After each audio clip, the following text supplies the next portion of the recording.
Hello everybody, how's it going? Greetings to your boy Nobody, Infinite Oni, Arif Hossein, Ireshot. Welcome. Yeah, 5th. That is a true accomplishment. On a stream that will get maybe 20 viewers if we're lucky. Yeah, 5th, that's pretty good. Pretty good. That puts you in, what, the top 20%? 25%? But you're in the top 25% of all our hearts anyway, Ireshot.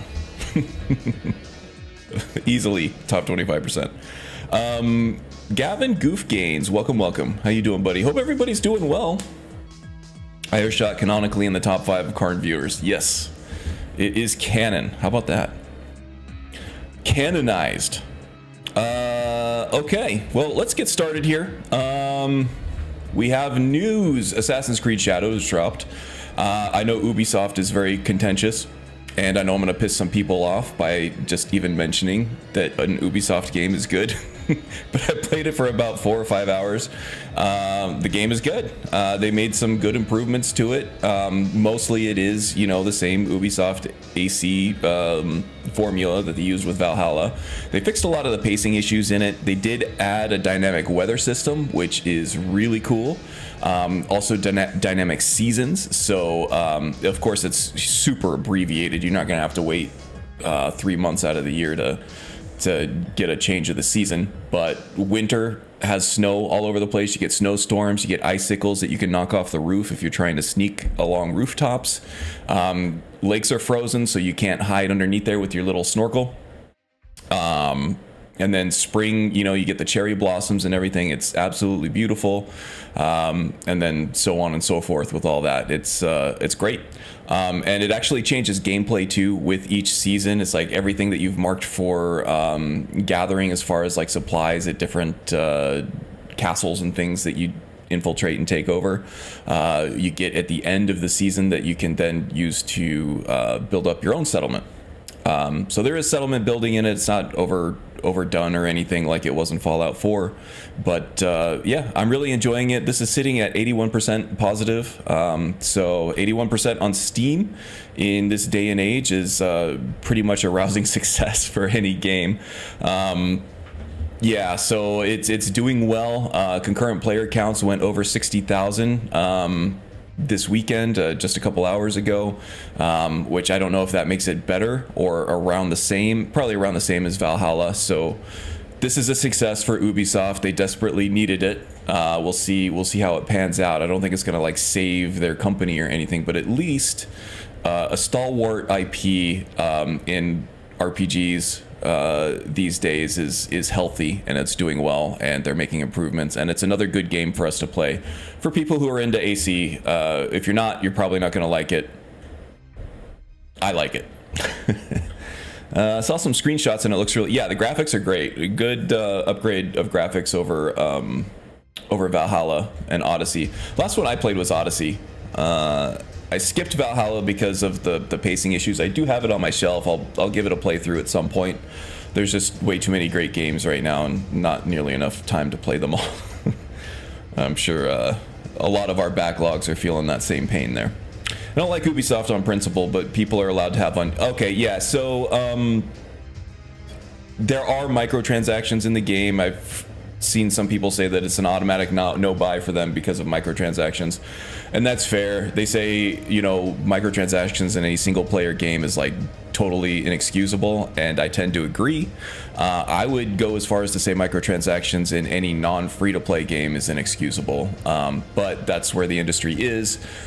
You can either deal with it or you play old games for the rest of your life and just try to avoid. For me, playing a new video game and allowing myself to get into that hype cycle and being excited for a video game is one of the few pure joys that I have left in my life at this age. There are other ones for sure, but just what brings me back to that childlike joy is seeing a preview for a game, getting hyped for it, and allowing that marketing team to totally sucker me into buying a deluxe collector's edition on launch for a game that probably has a lot of bugs, right? Speaking of bugs, though, this one I have not seen a single one single bug in my playthrough so far. So this is very polished. They definitely make good use of the delays that they put out there. This is a monetary win for them. Might keep them afloat for a few more years. Yeah, no, it's absolutely. It's sold well. It's received well. This is the one thing that they need to be able to count on every few years to refill their coffers. And so far, it looks like that's happening. I mean, we are playing Skyrim over a decade later. Yeah, but I'm not only playing Skyrim. I give myself usually 2 or 3 new games a year. Not saying there's anything wrong with old games. If you want to just stick to your one game and play that for the rest of your life, that's cool. That's all just, you like that game. You want to spend your time in that game. I cannot fault you for that at all. I want new experiences. I want the joy of fumbling through a new game and learning the ropes. And I'm definitely getting that with this. Good stuff. So that was the only news item I had. There were a couple mods that caught my eye here on Nexus. The first one was the ESLifier. So this makes it easy to count and identify the different mods that you have in your load order that can be ESL'd. I think we had a utility for this already, but it was kind of hit or miss. This one will just, it's apparently very accurate from what I've heard. I haven't heard that there's anything wrong with it. But if you're like me and you have a pretty large load order and you don't use things like a bashed patch, you're gonna need to find some of these old plugins that are ESLifiable. I don't know if that's a word. It's a lot of syllables though, right? ESLifiable for you, so that you can kind of relieve that that pressure on your plugin limit. There is a limit for ESLs that you get as well, but it's like in the thousands. You're only really going to run into that if you're using these enormous like Wabbajacks and stuff that have thousands of mods in them. You probably shouldn't try to do that on your own. But yeah, this will give you more mods that you can run. This comes along. Oh, I'll post the links to this in chat here too. This comes along with an integrated plugin for MO2. So if you're running MO2, which you probably should be if you're on PC, there's enormous advantages running MO2 over what are the Nexus Vortex. Vortex is good. There's some good collections and stuff that you can use from Nexus, but MO2 gives you more tools for debugging problems and handling file conflicts in better, more elegant ways than Vortex does. And the profile management is actually a lot nicer in MO2 than it is in Vortex as well, for various reasons. But yeah, this one just gives you full integration into MO2, so you don't have to run this as an external tool. It's just in MO2. Feels like it's natively, but it is a plugin. So yeah, these are great tools for people who are running out of mod slots in their current load order. Let's see, ESLifier. Boom in the chat. Hey, there's Tom Hole. Welcome, Tom. Good to see you. I do enjoy Fallout 4, but I have a few games in my Steam library that I haven't played yet, like Witcher 3, which I got for like $20. Yeah, there's some great deals. My advice is don't buy new games, but I'm not going to deprive myself of them. I need that excitement. I need that kind of like childlike joy in my life, and I get it a few times a year. I try to spend my new game money on releases that I have a pretty good feeling about. FromSoft is usually solid. id Software, Doom Dark Ages is going to be another one that I will pre-order, maybe even the collector's edition, to get something cool to put on my shelf along with it. Assassin's Creed, I was doing a lot of reading about, and just because of the delays and how important this is to Ubisoft, I felt like it was a pretty sure thing as well. So that felt like a safe bet to me. And I played a lot of Assassin's Creed Odyssey, and I do like the Assassin's Creed formula. It's just after 100 hours or so, it gets grindy, right? It gets repetitive. But yeah, it's not good advice to buy new games. Wait till they go on sale. The Witcher 3, hundreds of hours to play in one playthrough, tons of content for $20. It's a huge value. Do that. Don't do what I do. What's the plugin limit? I think it's 256 technically, but then you have like ESMs in there that count towards it for just ESPs.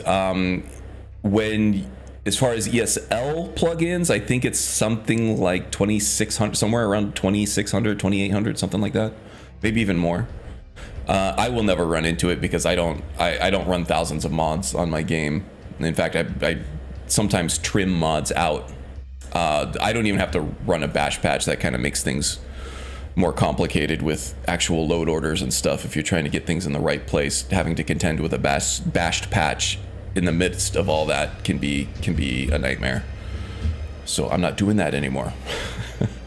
I only buy games the year after release or a sale happens. Yes, you get it cheaper and you get it after it's fixed. So many games, especially on the PC, they release in very buggy states, unoptimized states. If you wait 6 months to a year, it's going to go on sale. You're going to get the fix. You're going to get, the best product for the best price. So wait. There's a lot of stuff. Hit your backlog. I'm very particular about the developer. Ubisoft, FromSoft, and others tend to produce great games that are worth the price. Meanwhile, anything EA makes, I know will not be worth the price. Except for Split Fiction, Haze Light. They got some... If you're into couch co-op, It Takes Two and Split Fiction are absolute Game of the Year quality games. So EA does employ kind of like these indie-style developers to round out their software library, and some of those smaller studios that they have in their employ are very good, very, very good. But yeah, your EA Sports stuff, your Battlefield stuff, that's usually microtransaction ridden trash. It's bad. The last game I bought was Fallout 4. Oh, nice. Bought new was Fallout 4. Yeah, I buy all my BGS games new. I skipped Fallout 76. I played it on a free weekend. I'm just not into multiplayer games, really. And I did play it on a free weekend, and I felt vindicated in my decision not to buy it because it just kind of felt sterile and unlived in and kind of uninteresting, even though the world that they built was good. And I know they've made a huge amount of progress, and people actually like it now, and it was a huge turnaround story for BGS, but... Or at least that team, I think it's in Austin, Texas, that does that. Works on that game. Good success story for them. But still not into it. I played it for around 10 hours twice, and yeah, I'm good without. Okay, I think that's it for mods. I put everything else in there as far as the ESL-ifiers. I'm going to be integrating that into my MO2 soon. Also, speaking of mods, I finished up Vigilant off stream, I think just last week. I really enjoyed it. I didn't see any issues with it at all, so I really wanted to get that mod tested in my load order. And the update to, this is an old update, it's nothing new that you need to know about, but it is an old update to Beyond Reach that I didn't have in my load order for a while. And that looks much improved over what I was working with before as well. So those are the main ones that I wanted to test. Everything else looks good. This is on my Cleric load order, this 2.3 profile. So now that that's all good, I can spin up a new profile for 2.4, and there's some new things that I wanted to do with my load order. I wanted to get immersive equipment displays in, which is a replacement for All Geared Up, which is what I'm running, and then have like physics enabled on all that and everything. There's a bunch of new armors and weapons that I wanted to add, and there was some other stuff too. Let me see what I got. I keep a text file for everything. There's a couple like easy wheel H hotkey your gear, and I'm not sure about the Leviathan axe. The only reason I'm thinking about removing the Leviathan axe is because it's been unavailable on the Nexus site for a while. So it's something that not a lot of other people are going to have, even though I do really enjoy the mod, so I might just keep it in. It's not hurting anything by being there, but I do save a plugin slot without it. Modex. What was Modex? I don't remember what Modex was, but it was something I felt like I needed to have. EID, immersive equipment displays. Nern necessities is kind of like physics enabled, like just different like bags and tchotchkes and stuff that you can hang off of your outfit. There's like a nice duster and a gaiter for like the masks that looked cool that I wanted to have. Just kind of a little bit more spice to really define your character's look. So I wanted that. Moon Monk's robes. I think Tom posted a few pictures of his Khajiit character wearing these, and they look great. I want to get the Moon Monk's robes in there because I want to do a Black Myth Wukong character. A Wukong staff monk is what I wanted to do. I've been playing that game a little bit. I finally got that running smoothly on my computer. It was a technical trash fire that game is. But it won Game of the Year, so a lot of people like it. I finally got it to a playable state, and it is a lot of fun. It's just it's a mess. Sorcerer outfits. I've showed a lot of these different things on mod showcases in previous streams, but yeah, mostly just a whole bunch of different physics enabled stuff to really get the look of my characters going forward how I want them. All right, we got some new people in chat. What do we got? We got Lil Vixie. Welcome, welcome. Hope you are doing well. Panicked Monk is here. Welcome, Joe. And we said hi to Tom already. Let me catch up. What are you guys saying? EA has a history of buying and killing games if they feel threatened. Yeah. They've been doing a little less of that as kind of the world economy contracts a little bit. People are, especially big companies, are not in acquisition phase anymore. So they're letting kind of sleeping dogs lie, which is probably better for everybody, unless that indie studio is looking for a buyout so they can retire or spin up something else or whatever. So they're probably out of the acquisition game for a little bit. Yeah, I mean, I wouldn't throw everything under the EA umbrella in the trash because there's some really good stuff there. I am enjoying Zenless Zone Zero still. Good. Yeah, that's a newish game. That one came out like last year, I think, right? So it's not just that you're enjoying old games, and that's a gacha game. That thing's got like a lot of microtransactions in it. Maybe not even such microtransactions. So, people have their lines that they draw, but eventually something is going to come along that they're going to enjoy, and maybe they move their line a little bit. That's how I am, anyway. Because I think that's how most humans are. Let's see. This one did really cool outfit. You have a choice of armored or unarmored robes too. Cool. Yeah, I was gonna go for the light armor variant on those. Is there an Imga race mod in Nexus? You need that one to be monkey. I was just gonna use Khajiit because they have the tail. They have the speed in Irem. So I was just gonna use that. I don't want to put new races in. That's kind of a lot. Big changes. Yeah, the Imga races, I think they're native to the jungles of Cyrodiil. Back when Cyrodiil was actually had jungle biomes in it before the Oblivion game came out. And then the native race there was the kind of like half gorilla, half human Imga. Kind of like a Harry from Harry and the Hendersons. Sasquatch.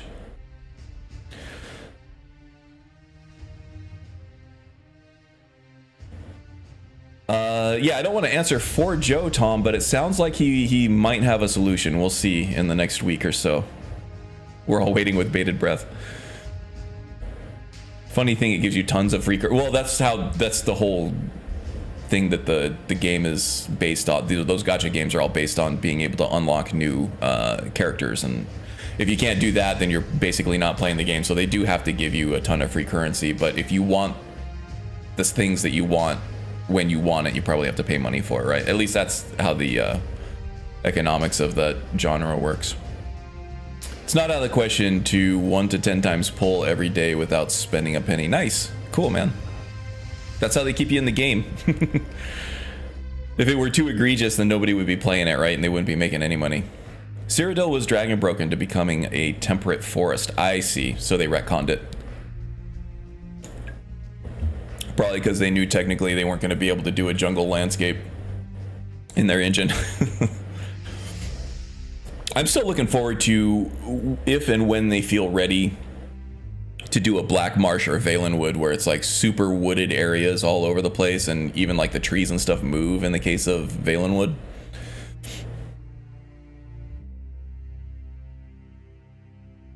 ZZZ is by far the most free-to-play friendly Hoyo has made. Oh, nice. Cool, man. Cool. Well, I'm always glad to see people enjoying games, regardless of what that game is, regardless of the studio the game came from, right? Regardless of all that, video games are a source of joy. They really should be. And lately, there's been so much hate cultivated by some kind of gaming counterculture that they just want to spread rage throughout the industry and everything. And you know what, these studios, these production studios, and the publishers and everything, they do have a big part to play and a big part of the blame for that, with some more predatory monetization policies and things like that. I'm not discounting that at all, but video games are supposed to be fun. Let's relax. Let's just have fun, play our games, and let other people have fun too. It'll be all right. We'll be happier that way. All right. I think that's all the new stuff I had. So yeah, I am going to get started on a new modding profile soon, and that modding profile is going to be the home of 3 new characters. We're going to get the Sacrosanct Vampire, and your boy Nobody has been, whispering at me, or not really whispering, he's been kind of yelling at me build ideas and how he would do this instead of this and that. If you want to see my preliminary plans on the Vampire or the Triumvirate Warlock, check out the Discord. The link is in the description down below. It's an open Discord. You can join if you'd like. You do have to prove that you're not a bot. That shouldn't be a big deal. But then there is a sub channel for each one of my character concepts, and yeah, you can see what I have planned, at least for now. Those plans will probably change over the course of a playthrough, or if a Reef or End King or Nobody or anybody else gives me a suggestion. James has given me suggestions before that have changed the course of a playthrough. Yeah, please do let me know. I will consider every single one of them, even if I don't end up using them. I will definitely consider it. I love considering builds in this game. It's one of my favorite things to do. So yeah, join, give me your recommendations on it, and we'll see if that will be a good change to make in my build. But yeah, look forward to those coming soon. At the moment, I have 3 different playthroughs that are both kind of ready for build guides at this point. I just need to do all the video editing, and so the pure mage build guide is coming as soon as I can get the video edited for it. It's a huge undertaking, these build guides are, so I wouldn't hold your breath for that. It might be a couple weeks yet. But then the pure thief is ready for a build guide. I have the perks all ready to go for that and everything. I have the gameplay combos ready to go. No problem there. I just need the time to edit it. And really the same with the cleric too. The cleric has a huge, massive backlog of quest items, of journal items that he needs to clear out, and a bunch of shouts and stuff that he's got to find. But for the most part, I'm ready to go with creating a build guide for that too. And I fought my way all the way through Vigilant without really any issues. Even the enemies that I was supposed to run from in that mansion, I was able to stand my ground and fight and fight off and kill. So that character is definitely ready for mainstream action. But yes, and then after that, there's the Sacrosanct Vampire that I already talked about, the Triumvirate Warlock, which is going to be more of a pure caster than a hybrid like Nightblade style build that the Sacrosanct Vampire is going to be. And then I also want to do the Wukong Staff Monk build as well. So 3 characters coming through the pipeline. I'm not sure if I'm going to do them all in parallel like I did with the Guardians series, just because that took a very long time to do all those playthroughs, and then there comes this moment now where all of a sudden they're all ready for builds, and I don't have enough time to edit the video for all of them. So I might just kind of do a little bit more of a focus on one at a time. I gain a little bit more satisfaction from my own playthrough side of it that way, if I can just focus on a character until I get to a stopping point on it or whatever, and then I just have to try a new character. So I'm going to play that by ear, but you may see a lot more successive weeks of the same character going forward than you have with a new character every single week for the past year or so. Or not a new character, but a different character.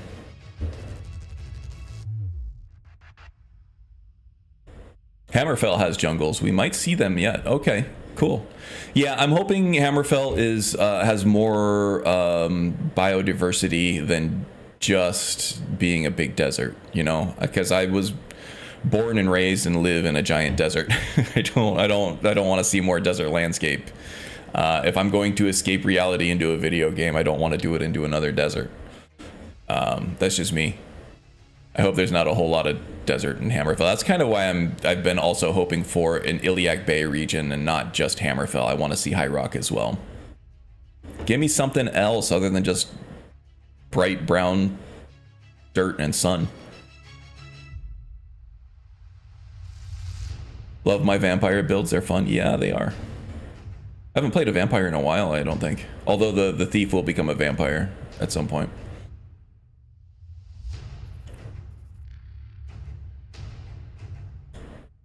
Malborn not showing up.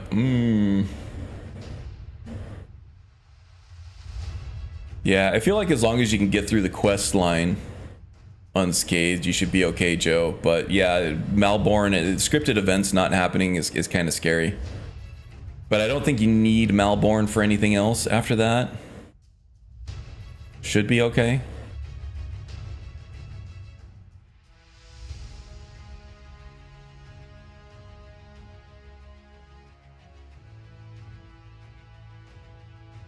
It's a fighter style vampire. We're going Nightblade, but I have it in my mind and in my document that it's an unarmed Nightblade, which may or may not make sense to you. I'm going unarmed with it because I can fully lean into the unarmed perk tree for the vampire lord form, and that can do double duty in human form as well. Nobody is trying to get me to use a dagger, but that's going to thin out my my perk spread a little bit, and I don't know that it's necessary because a lot of that damage is going to come from the sneak tree anyway.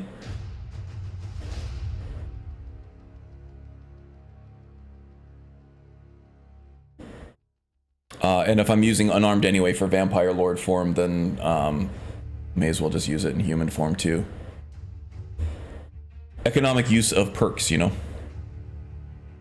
Hammerfell might become Skyrim New Vegas, and that was a part of why I didn't like Fallout New Vegas, was just all that desert landscape and like very few ways to increase the speed of traversal. It was just the walk speeds were slow, and it was all just desert landscape and going from point of interest to point of interest before you unlock fast travel was just very grueling for me.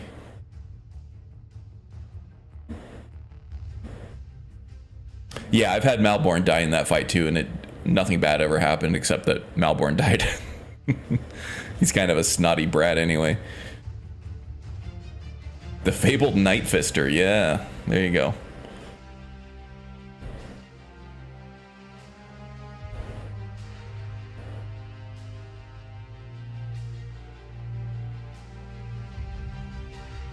At that point being, yeah, but why not both? I'll be a sneak mage and a sneak unarmed guy. So you have a ranged option and a melee option.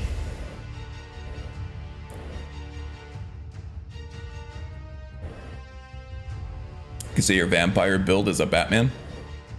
Yeah, seriously. In more ways than one.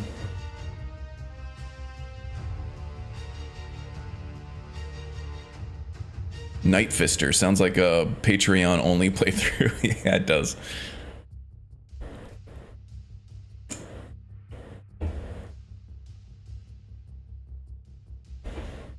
I Knight Fister, I Knight Not Fister. That was hard to say. All right, let's get into some gameplay. So we're back with the warrior today just because, like I said, most of these builds that we've been playing are already ready for build guides already. So I'm kind of in different phases of gathering footage for them. So anything that I do on stream is kind of stuff that is going to be hard to go back to if it will make good footage for the build guide. And I'll have to go, you know, find something else to do. And it's instead of using my time toward creating a build, I'm kind of like just biding time until the build guide comes out. So until I get this new profile and these new characters spun up, probably just going to play some older characters for a while. And I thought we'd get back to the warrior. So far, he has by far been my favorite of all the guardians, which really surprised me. Because you play a warrior in vanilla Skyrim, it's a rough experience, right? It's a really rough experience. He just doesn't really have anything. All the melee weapons feel pretty much the same. You got some uniques that you can use that kind of spice things up a little bit. You have archery, but it's generally quite underpowered compared to a lot of your melee weapons, and it's cumbersome if you're doing combat archery and not sneak archery, right? And the warrior definitely doesn't sneak. But in a Skyrim, there's a lot of juice in here, a lot of, like, you know, special things that you can do with a pure warrior build as far as the perks go in Ordinator. And then you got things like Andromeda and Imperius to build things up around him. So being a pure warrior without even using like Apocalypse or Odin or Forgotten Magic or anything like that, it's a lot of fun. You have the timed blocking mechanic that you can use to kind of stagger people and get some finesse going, some skill-based gameplay. Who is sniffling like that's got to be that guard over there, right? I don't know. So yeah, this was my favorite one. I kind of just felt like I wanted to play the warrior, and there are some things here in Solstheim that I think he could make use of. There are the black books that add some power. There are new word walls that were added that add a bunch of power to it. There are a lot of dragon fights, and I'm in desperate need of dragon souls right now for this character. I have pretty much all of the vanilla shouts ready to go. There's a few of them that I need souls to unlock, and I need to be able to kill Mirax so that he won't steal my souls after a bit, right? Oh my goodness, yeah, there's something going on here. Gross. Give me a second here. Let me see if I can restart, because this does not look like this on my screen, right? Light blue overlay on the screen. Let me see here. Okay, let me try this. That looks okay. That looks okay. It's the game capture that's borked up, huh? Oh, that looks better. Now the camera's all jacked. What is going on here?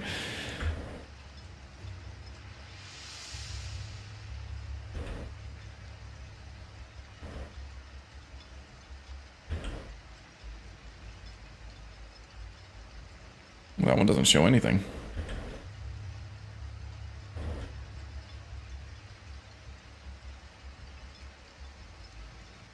I might have to restart OBS. Is it worth it? Game or camera? You get one. And it was all yellow.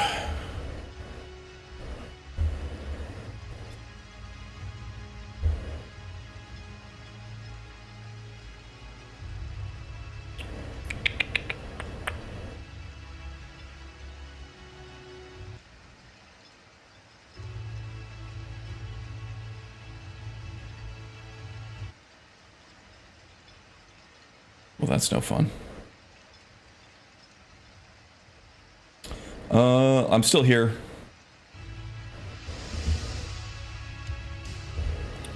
Okay, let's try this. Camera.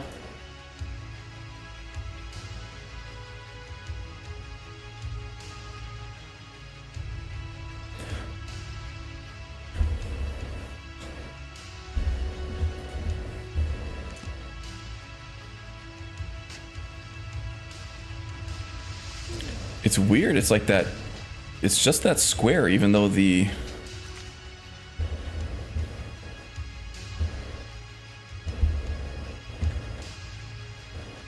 I'll figure this out. It's weird that that just happened all of a sudden. Gotta love technology, right? Let's see, is it the camera overlay? Ah, it's the camera overlay. Let's try this. That's weird. This is just an image file. Wow, wild.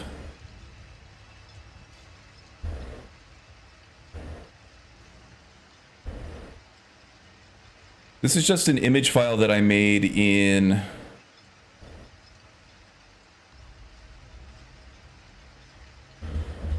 GIMP. It should be completely transparent on the inside. It's a rounded square with a squared square on the inside of it, and it just gives me the lines, the white lines between my camera and the gameplay footage. But for whatever reason, OBS is showing this as a yellow on the end. The transparency is yellow for some reason.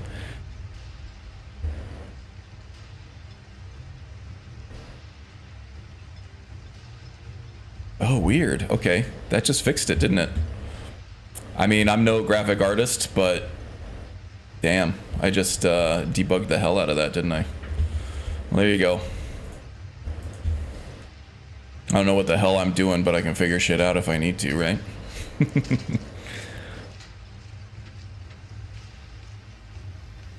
All right, I think we're good. Everything look okay to everybody?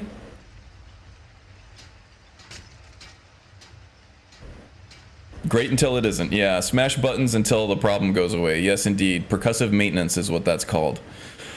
Okay, let's see. How's Encumbrance doing? Looks like, what's his name?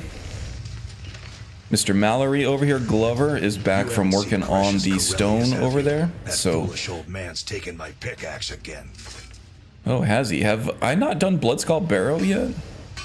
No, this isn't just your run-of-the-mill pickaxe. I'm talking about an ancient Nordic pickaxe. Good, thanks for the feedback, guys. I would not have noticed. I was kind of in my own world there for a bit.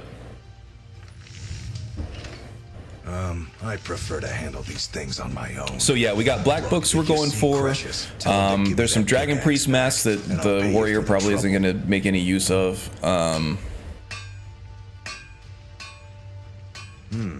Blades, helmets. We do get some new dragon shouts, but we also unlock, when we kill Mirak, we unlock the ability to respec for a dragon soul, which will be a little while because we have some dragon souls that we need to spend on certain shouts.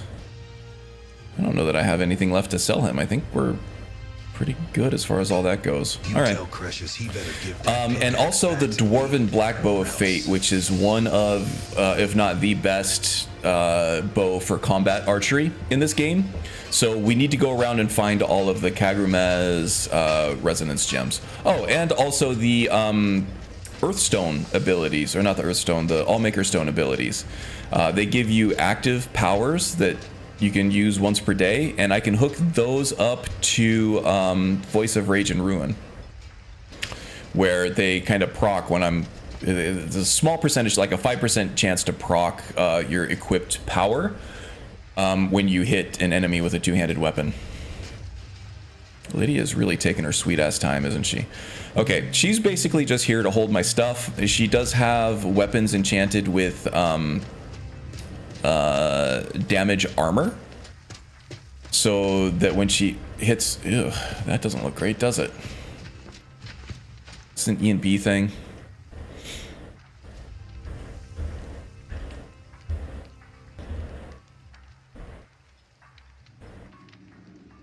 Yeah, this is an E&B thing. It looks gross, but we're gonna have to deal with it. Actually, just cycling E&B seemed to fix it. Alright, whatever.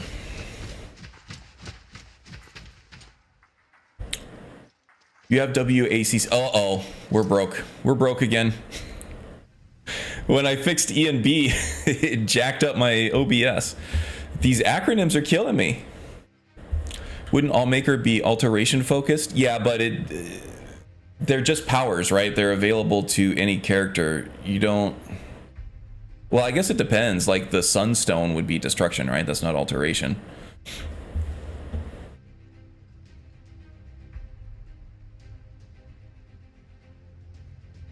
Alright, let me see if I can figure this shit out again. ENB, OBS, EIEIO. Hey, there's James. Welcome, buddy. What the hell is going on with my stream? Let's see here.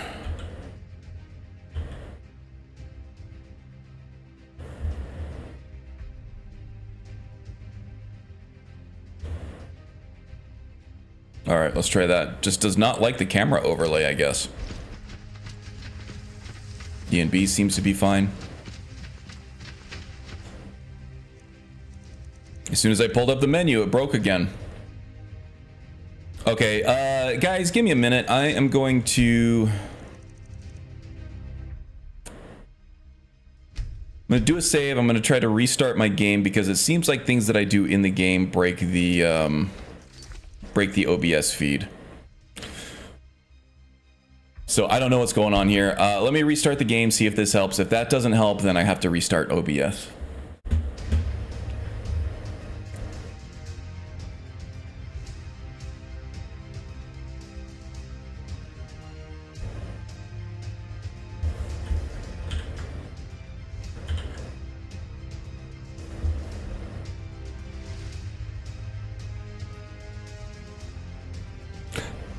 This overlay nonsense. What the hell's going on here?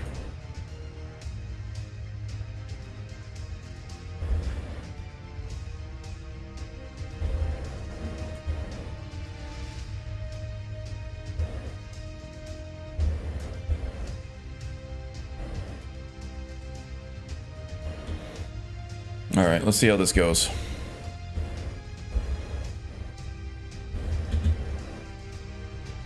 Very few dropped frames, so dropped frames are not an issue here.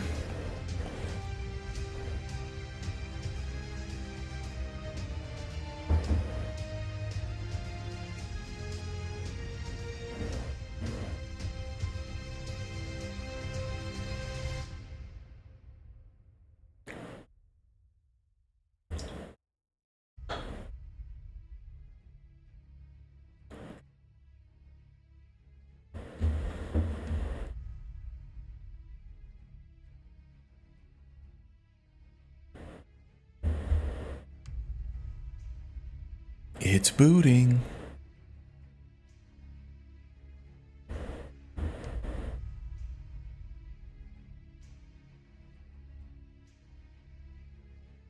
Four weeks in the Alps? Man, that sounds nice. That sounds nice. So far, so good. See when ENB kicks on, maybe the reshade is causing borkiness.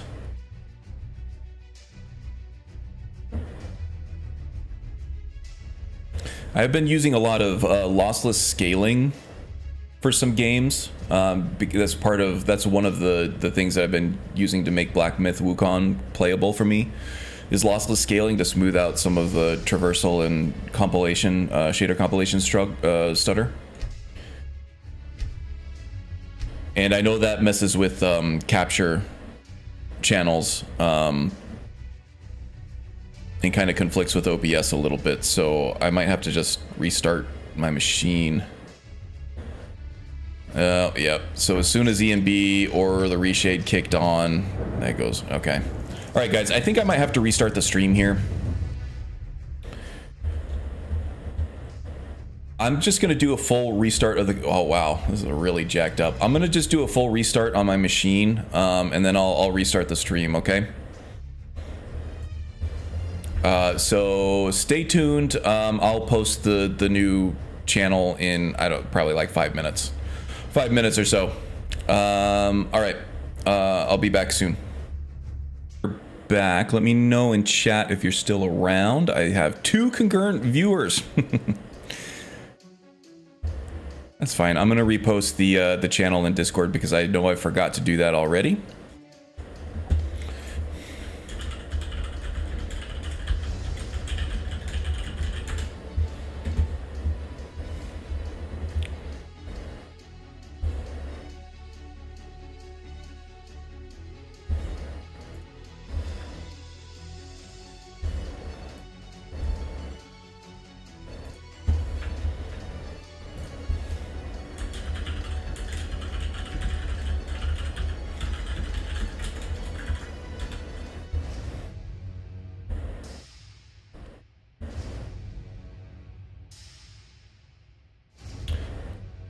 Okay, there we go. Hopefully this worked. At least my computer starts up quick. I just hope everything works okay. Let's see. Looks like the mic is doing well. I'm hitting the ceiling a lot though. I probably have some kind of limiter that's not working. Let's see about this. Bloop. Yep, no, that's fine. Okay, audio settings.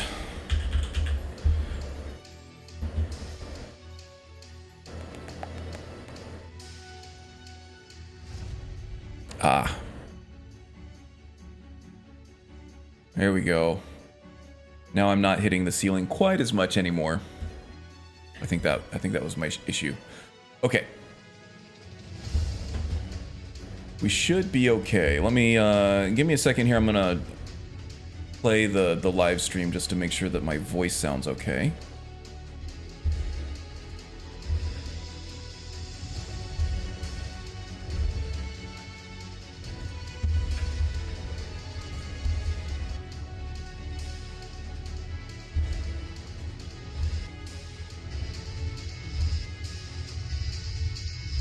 Oh, I'm working on it here.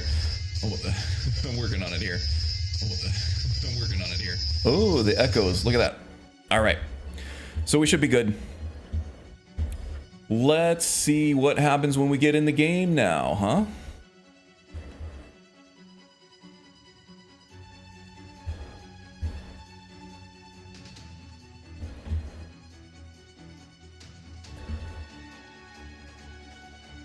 Anybody who said streaming was easy, they don't know all the work that it takes to have a good quality stream. This stuff is a science and an art, all wrapped up into one. Okay, so far everything looks okay.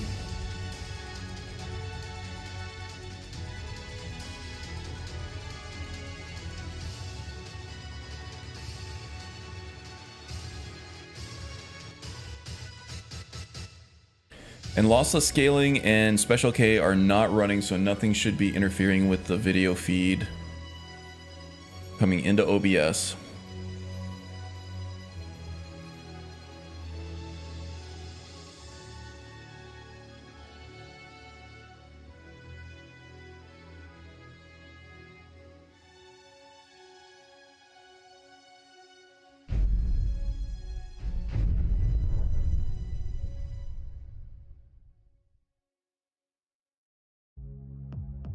So far, so good. We need to really get into game to see if we're still busted.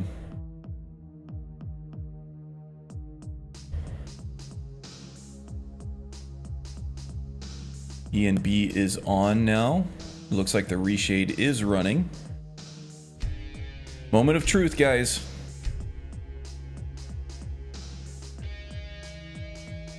It might be something in Solstheim too, because I know Solstheim has special ENB and reshade settings that kick on and off whenever you load that up.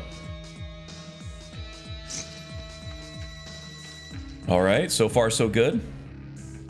All right, let's do some gameplay, huh? No dropped frames, that's a good thing. You lost your audience, Connor. Yeah, I sure did. Test ENBs to make sure. ENB is running right now. I can tell just by looking at it. I think we're good. I don't see any weird green stuff floating around. I think we're good. I think I just needed a restart. I think lossless scaling was boogering things up on the capture side of things.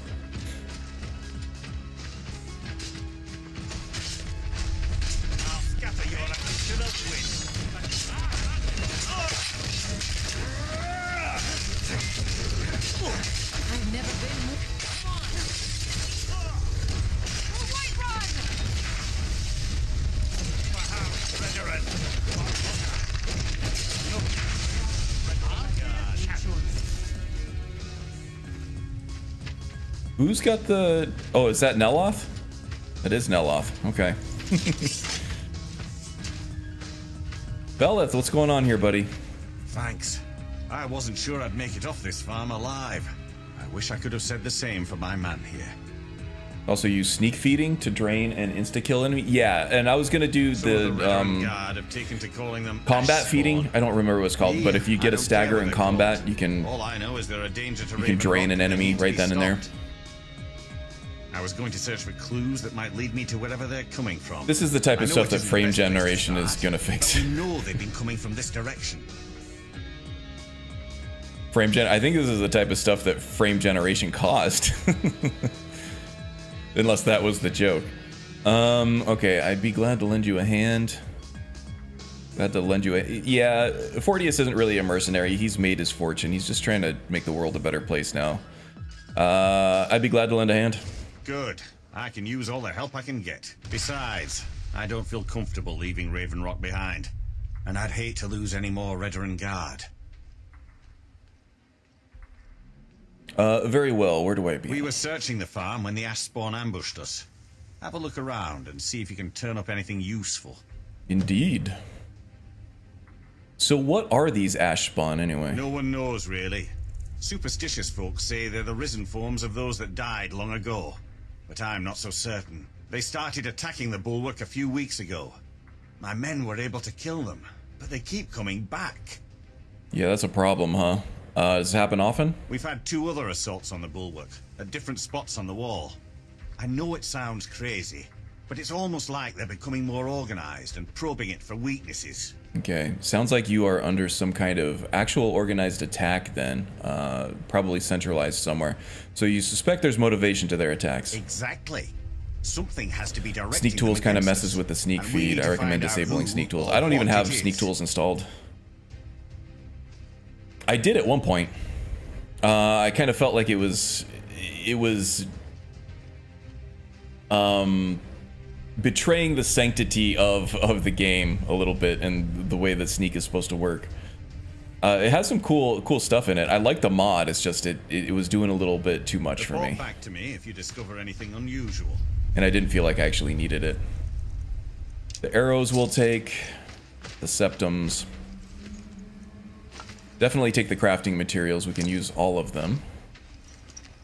Here we go. Here's the declaration of war. Let's take a look and see what we have here.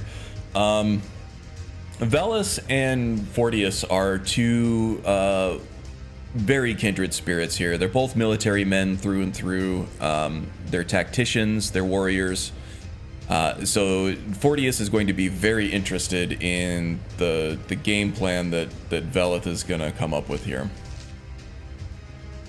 Raven Rock Stronghold. My calls for the unconditional surrender of your forces and an immediate cessation of all hostilities has been ignored numerous times. Okay, right away, Fortius can peg this guy as an Imperial Legionnaire, right? Probably a Legionnaire General. With the way he's talking, just all these multi-syllabic words. Even when he's basically saying, hey, bend the knee or we're gonna kill you, he's being very loquacious about the whole thing. I therefore have no choice but to assume your purpose on Solstheim is hostile and to treat Raven Rock Stronghold as an enemy of the Empire. Yep, there it is. I warn you, any attempt to breach Fort Frostmoth will be met with an equal level of aggression. So he's telling us exactly where he is at too, so that's helpful. I will do everything in my power to wipe you and your forces off the face of Tamriel. There will be no further communications between us. General Falx Carius, Garrison Commander, Fort Frostmoth. So that name sounds familiar to Fortius, who is a bit of his historian. His father was a high-ranking general in the Imperial Legion, trained him in the martial and tactical and strategic ways of war. So that is a name that he would have been familiar with. Maybe not to the extent that he is like an expert on Solstheim battles, but he does recognize the name. And he knows that Falx Carius died on Solstheim probably hundreds of years ago. So let's see what Velith has Have you found something? to say about any of this. I discovered this note on one of the ash spawn. This is strange.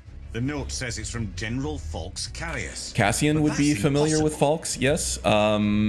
Cassian probably not, but Fortius would. Well, Impossible, why? Carius was the Imperial And that's kind of what I was worried about, was the Imperial Cleric. He looks very similar to the Imperial Warrior, and I'm gonna have to really separate the build guides on those. And we've done a lot of the Imperial Cleric lately, and so it's easy to get these two mixed up. If General Carius is still alive, there must be something. Ross Norris, welcome in, buddy. Hey, wasn't informed you were live, or I would have been here. Oh, sorry. Yeah, I didn't really advertise any of this on Discord. Maybe I should do that. Okay, so Fort Frostmoth, he wants me to go check things out. Be careful. This General Carius sounds out of his mind.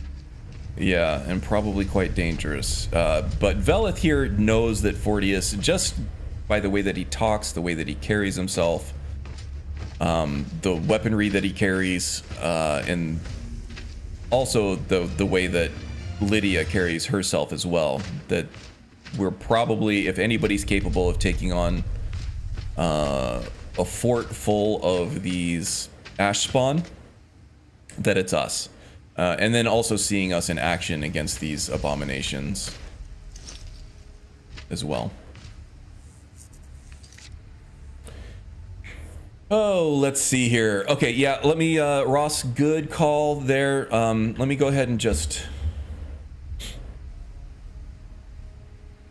hit up the Discords with all this stuff.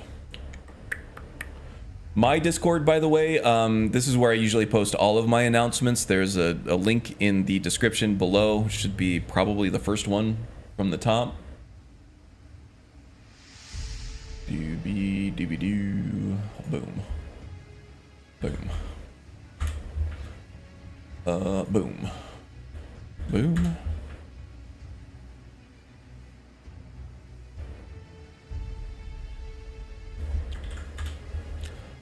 Self-promotion. Where are you coming from, Ross, by the way? Where do you get your notifications from? The Discord? You just get it from YouTube or what?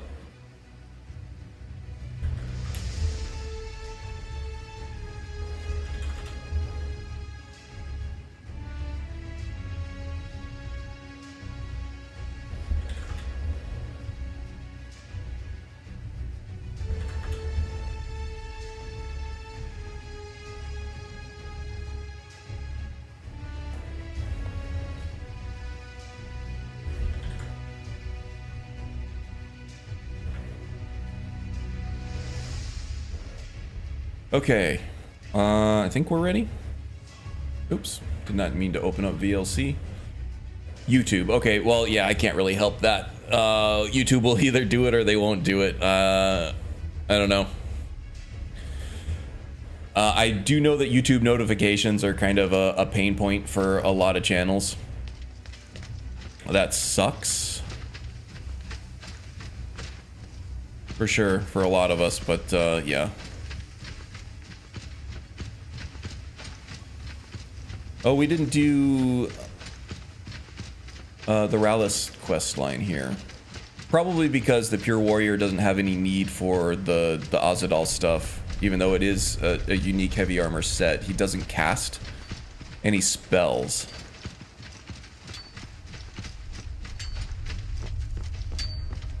Is that one of the old ruins?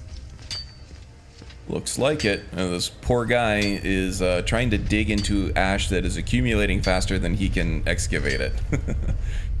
What's up, buddy? Leave me be. Yeah, what's the matter with you? What's the matter with you? What's the matter with you? Sorry, Wasn't complaining, just letting you know I was late, or why I was late. You stream on Twitch too? No, not yet. I've been thinking about doing the dual streaming, but it's kind of a technical hurdle to get over. The name's Rallis. The Elder Scrolls timeline is weird because nobody bothered to standardize how long an era should be. First era was thousands of years. Yeah, Sent me here absolutely. in the interests of obtaining some rare antiquities, the relics of Azadal. But this whole The history of Elder Scrolls, the whole history of Elder Scrolls is such a mess. And we talked about Dragon Breaks earlier, and that's just retcons. That's just a way to retcon things in the lore, in a lore-friendly way. You come out of the northern ashlands. You yeah, don't there's expect all kinds of things to stuff go that easy, you know. was supposed to be certain ways originally, and then they changed it either due to technical limitations or because they wanted to go a different way with the writing.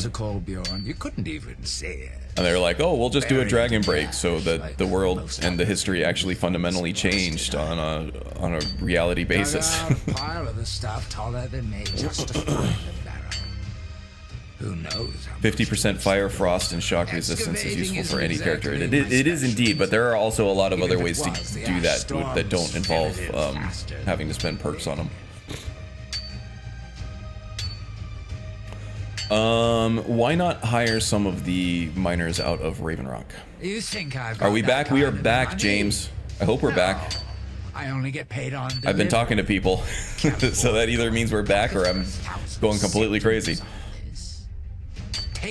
Eras aren't standardized, they end with major events. From what I've noticed, the game tends to end in age. Yes, it does. The end of a game tends to end in era, but not all the time. Oblivion certainly did, right? And I think Morrowind may have as well. We'll have to see in Elder Scrolls 6 if Skyrim actually ended in age with the defeat of Alduin. I've got some money. You looking for a partner? What are you... Are you serious? Fortius, you don't have to look him in the eyes the whole time. He's not looking back at you. Later. But for Fixate now, on one spot, I'll please. The dig if you can manage the coin. Do you have the gold? Yep, got it right here. It's all Holiday here. is for 2 weeks. Okay, well, that's still a pretty solid vacation, man. And it sounds really nice. I'll head back to Raven Rock and round up some diggers. Man, I could use a Once you've got vacation. something worth I really could use a vacation. Pleasure doing business with you. We got the hot weather rolling in here, starting as early as next week. So the wife and I can usually only take so many weeks of that weather before we want to get to cooler climates. So we'll be looking into getting out of town sooner or later, I think.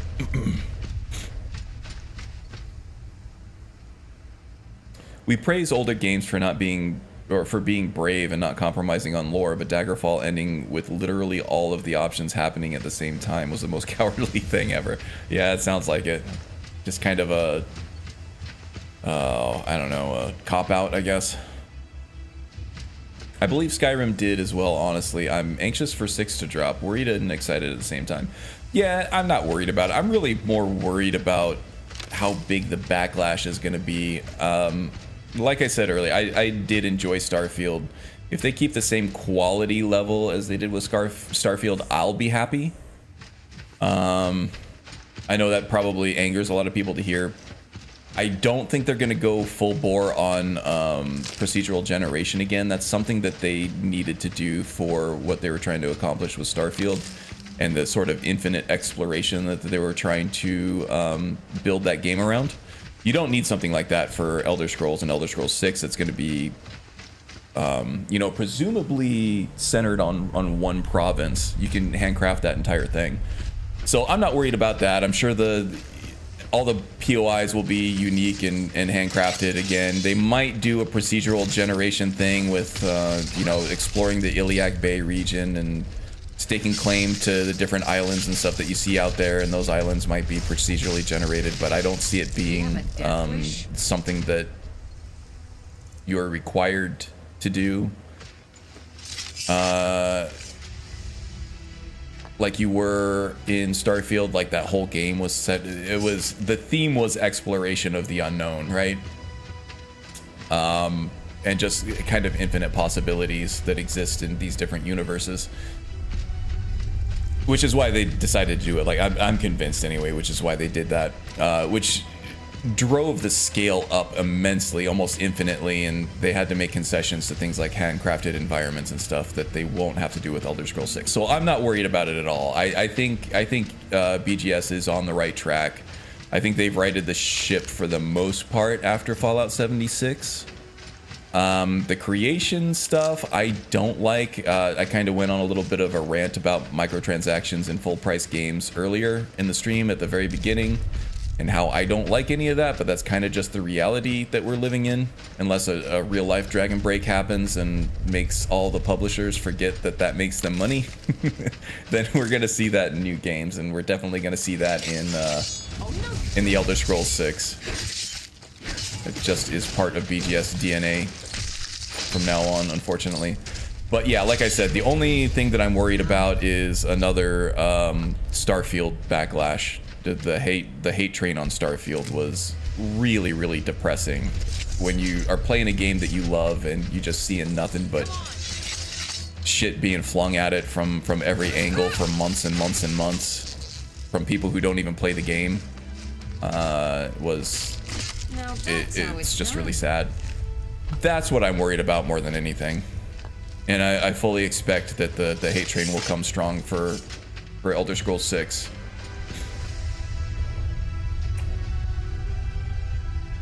I think there will be backlash either way. Unfortunately, modding has really raised the bar to such an impossibly high standard, right? So I've said before that modding Skyrim was both the best and worst thing to happen to BGS, right? Because when you open up your modding tools and give people, tutorials and these tools to make these incredibly immersive, complex mods and expand your games in ways that you wouldn't have been able to on your own, what that does is it gives you an infinite amount of developers to work without a deadline, and somebody who they don't work for money, they work for the passion of it. Of course, that's going to create a product that is miles above and beyond what any kind of professional studio is ever going to be able to do, because they're beholden by shareholders, deadlines, management making certain decisions that require the team to make money. Modding doesn't have that. So you have all these talented individuals that have congregated on this one game. For whatever reason, there are other games out there with incredibly in-depth modding tools, like Cyberpunk, like Fallout 4, but none of them have taken off like Skyrim has. So yeah, you have this infinite workforce working for the passion of the project with no deadlines and infinite budgets. They can't compete. They can't compete with that at all. And if you're expecting something like a heavily modded Skyrim for Elder Scrolls 6, you're not going to get it. It doesn't. That game does not exist coming out of any publisher anywhere. Just don't happen. It may seem like a reasonable expectation on the service, but it really just is not.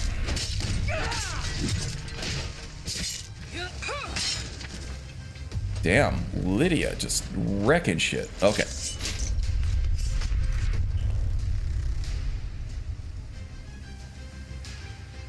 Bethesda can lessen the inevitable Elder Scrolls 6 backlash by releasing the new creation kit immediately so that we can get to modding. Yeah, I'm dubious as to how much of a difference that actually made with the Starfield backlash. What was it, like 6 months? I think typically we expect that within 6 months. I think it was probably closer to a year for Starfield. That probably could have helped, honestly, if people were able to, get some good free mods out before the paid creations hit. Might have given Starfield a little bit more momentum, positive momentum on the free modding front, and would have probably done a little bit at least to help the how the game was perceived on a qualitative level. So maybe there's something to that, but I kind of have my doubts as to how far that would have actually gone toward improving things. I think there's this hate train is just this cultural phenomenon where people want to feel like they're able to affect change that's bigger than themselves, so they get onto these rolling snowballs of hate wagons that just roll through different gaming communities and just try to tear shit down because that's how they feel more powerful. I don't know. I do appreciate and understand the backlash against the microtransaction or in-game purchase. They're not even microtransactions anymore. These things are freaking expensive, right? It sucks, but it's in pretty much every game. The ones that don't have it are called out and praised, but they often fail because they're not making enough money. Bethesda can lessen the inevitable. Yeah, okay. We talked about that. Honestly, I know nothing about Daggerfall or Arena. Yeah, and honestly, I would say don't bother going back. Maybe watch different compendiums, like lore videos on YouTube or something about the lore of those games. There's not a ton of it, honestly. Those games were huge, but they weren't very dense. They're very spread out, and there's not a lot of content for how big those games were. So yeah, you can just watch a video and get caught up on those. It's nothing too crazy.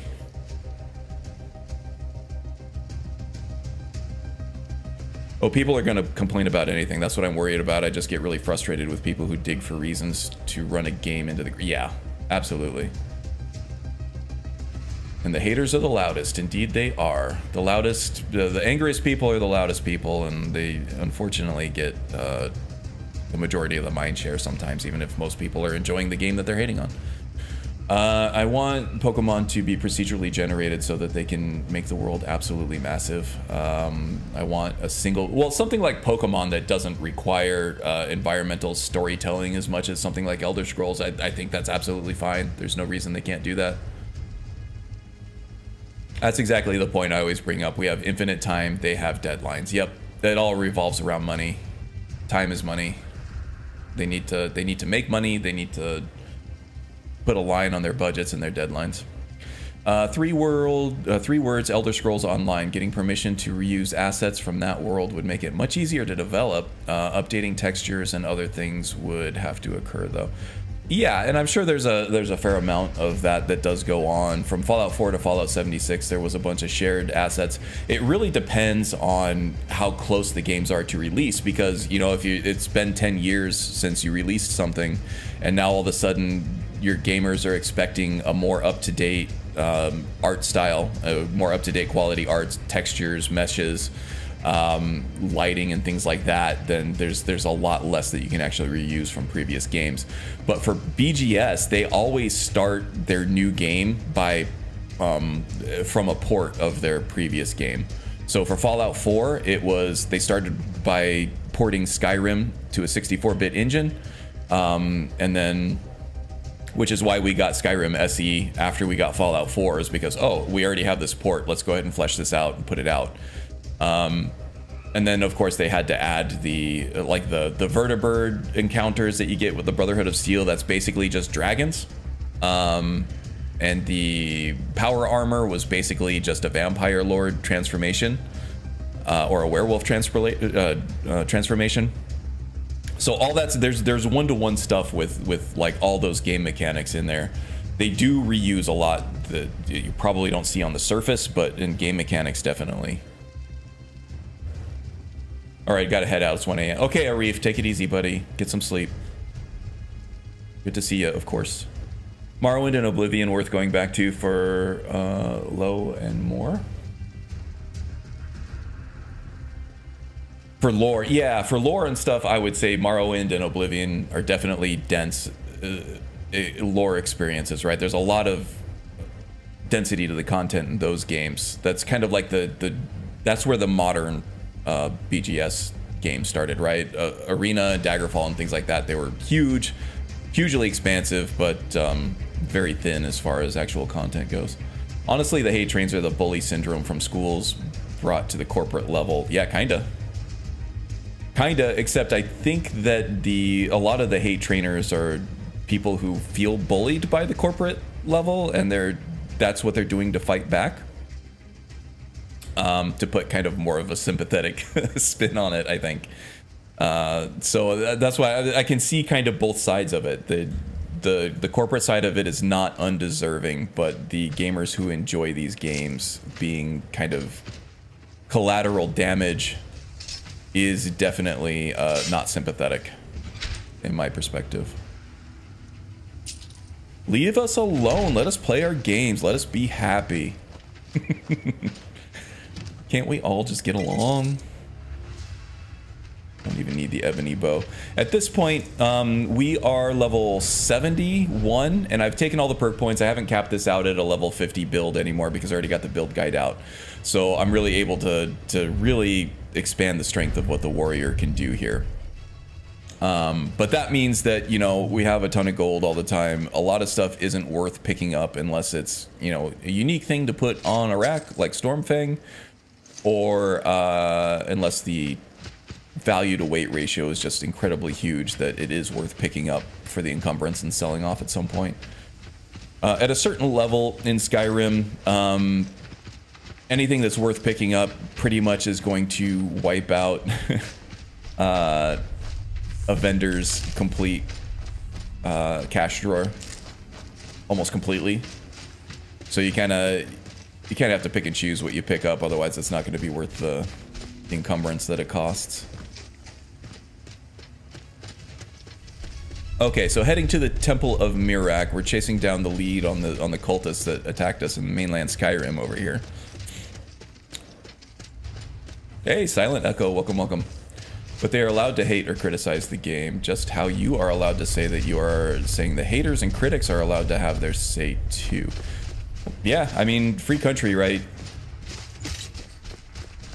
The problem isn't that they don't like the game and that they are voicing their opinion. It's that their loud, angry voices are drowning out any kind of actual discourse people have about actual game that they're playing. It makes it impossible to share enjoyment of the game with other people in a non-private forum. There's something wrong here. Welcome, by the way, Silent. I know we're disagreeing on a lot the last couple days, but I still am happy to see you. I still consider you a friend. We probably have more in common than we don't. We need to start an anti-hate train where we attempt to defend things worthy of defending. I don't know. I think it just that's counterproductive, right? The way to spread anti-hate is by, you know, spreading enjoyment and positive messaging, not by trying to fight fire with fire, because then you're just adding more negativity on top of overwhelming negativity that's already there. Can you hear me? We just need to find like-minded people that enjoy the things that we enjoy, and then just focus on, brings you to this place? you know, the good parts of Why things. are you here?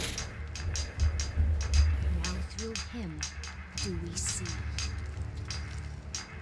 Yeah, no, buddy, let's not talk about government stuff, policy stuff. That's a slippery slope, man. We are non-politics here in this channel. I am Freya of the Sky.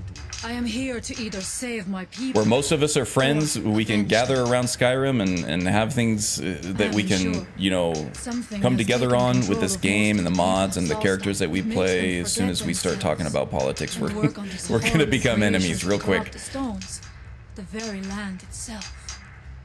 My father's storm. Gotta make good games for. See, that's part of the problem of the discourse, Silent Echo. It's like these games are good for most Then you and I both have objective measures. These games are really There good. is nothing more I can do here. The people who like them are the people who are valuing the good parts of the games and seeing the good parts of the games more than the annoyances that they have with it. The people who don't like the games, of course, they're putting more of a weight on the things that they don't like about the game. But saying the game is objectively good or objectively bad is objectively wrong.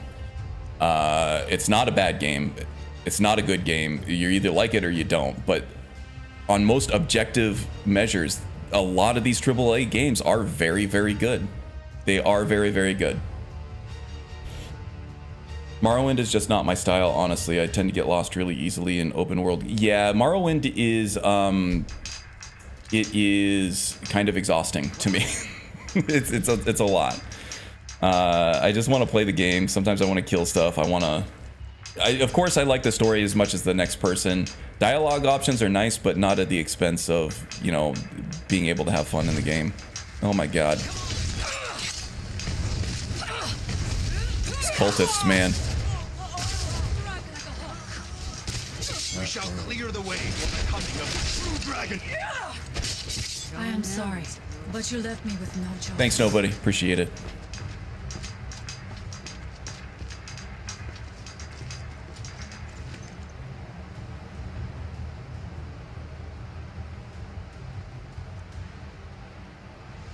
Youth tend to understand, learn, read bright excitement game. I like Fortnite style games. Yeah, I don't think there's anything wrong with liking Fortnite, right? And young people do tend to flock to that game because it's more of a social platform now than it is anything. I think it has anything more to do with the game. It's almost like a social media platform all on its own. Is the phenomena that Fortnite has going on, which I think is why young people are spending more time there than they are in traditional like single player games. I think that was the biggest misstep that things like Dragon Age, Veilguard made, was that they're really with the theme and the tone of that game, they were really trying to capture the youth, the younger gaming audiences, and that younger gaming audience just doesn't exist for that type of game anymore. They really should have stayed dark and mature and gritty, and I think that would have limited a lot of the pushback that they had on that game. But in my opinion, from my perspective, their youth push on that was kind of what was the nail in the coffin for that game. What by day? Just how it goes, dude. Hope you're enjoying your weekend. So yeah, man, just playing video games, playing Skyrim, hanging out. So far, so good. Weather's good here. It's gonna get real hot next week, though. It sounds like it could be upper 90s, maybe even into the triple digits, possibly. And I am not ready for that shit. I did schedule a tune-up / inspection for my AC unit. Just ready to help me now? get a discounted rate on that through my delay. home warranty company. We should check these rooms for supplies. So it sounded like a no-brainer before stuff gets hot. But yeah, it's gonna be AC weather soon. Gross. Last month or so has been really nice weather, though. Can't complain about it. Definitely can't complain. I don't think anybody could. 70s into the low 80s at some points. But enough of a breeze to keep things cool.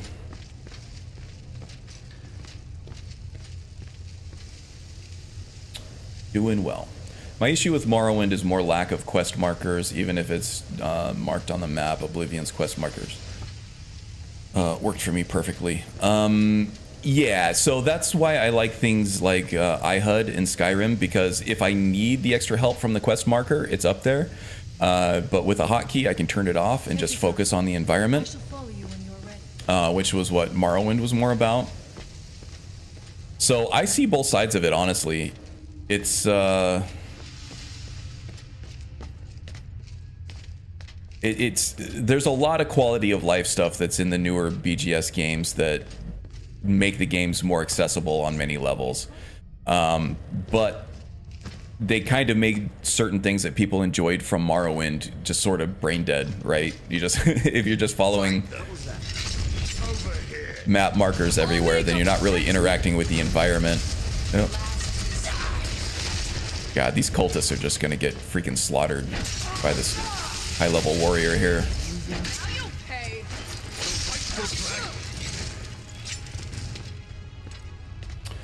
Now, I am running a very inflated difficulty on this character because he is level 71. He's got a lot of strength with an IRIM right now.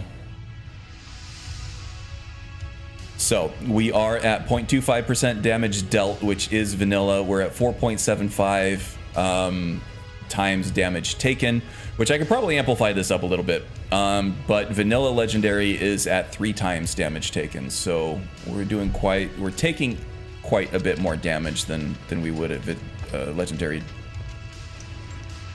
difficulty on vanilla.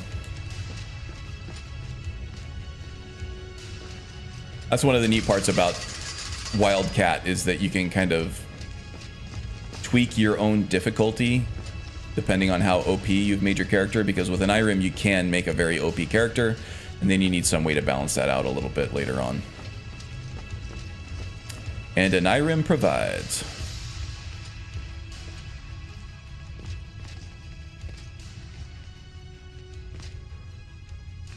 Really can't, though. I feel like I'm bashing my head against the wall finding things. This is one of the reasons I don't like GTA. Got completely lost.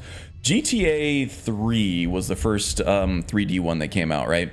I spent a lot of time in that game just driving around, walking around the city, and kind of getting the lay of the land in my head. That's something that kind of having map markers destroys, is your ability to find your way around using landmarks. And that's something that the older games kind of reinforced really well. There's a certain amount of satisfaction. I don't know how fun it is, but there is a certain amount of satisfaction of exploring your general area and getting to know it, your way around based on landmarks and stuff. That's that's how you know, our parents did it back in the day when they had to walk uphill both ways in the snow.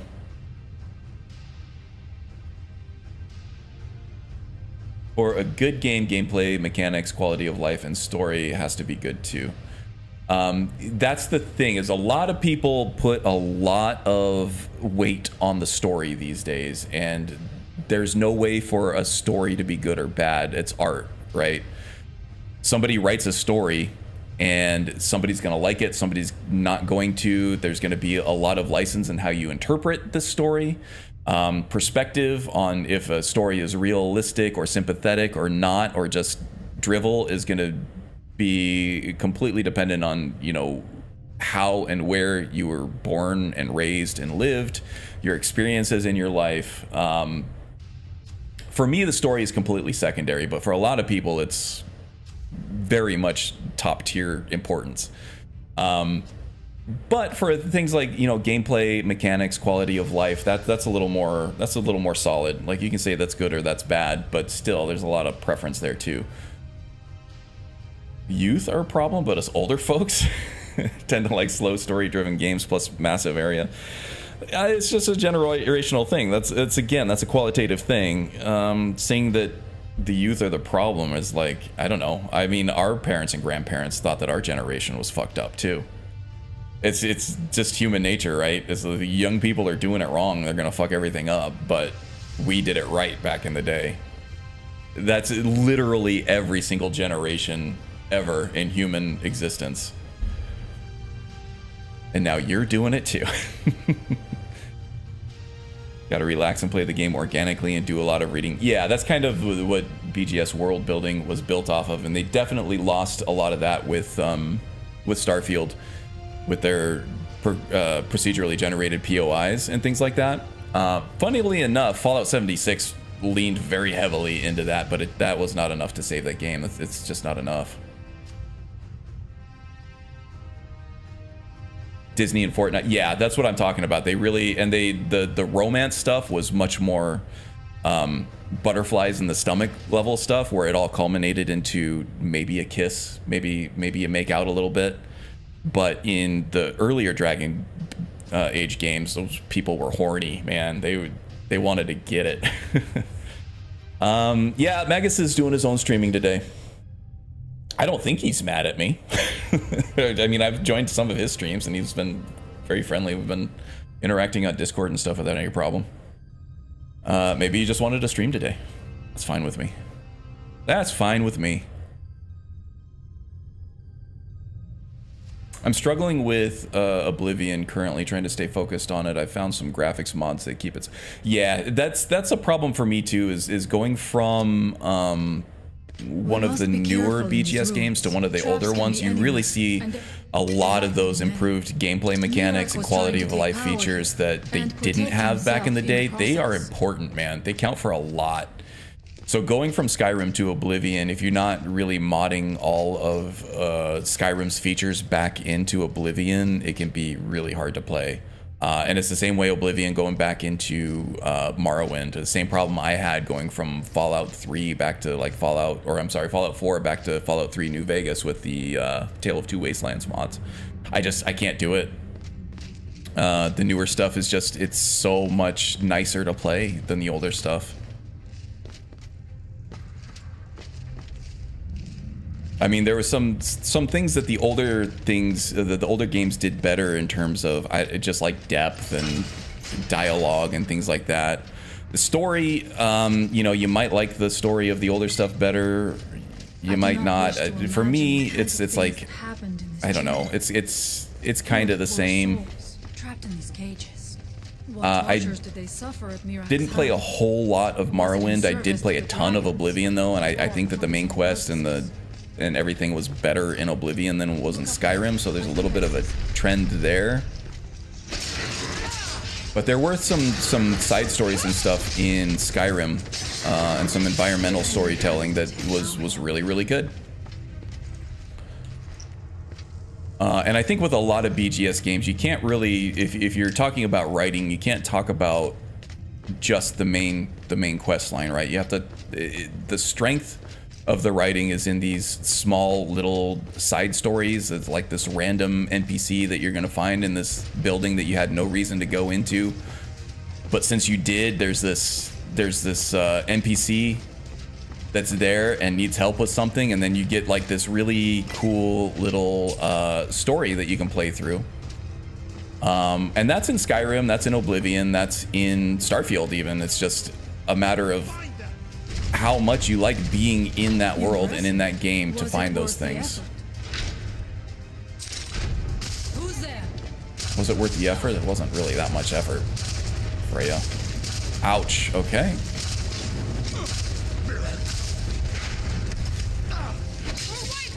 Yeah, you got some fancy tricks with your spells and stuff, but, you know, when it comes right down to it, just brute force physical damage just has really no replacement or really any equal. I'm sorry, but you left me with no choice. That guy fell into the abyss.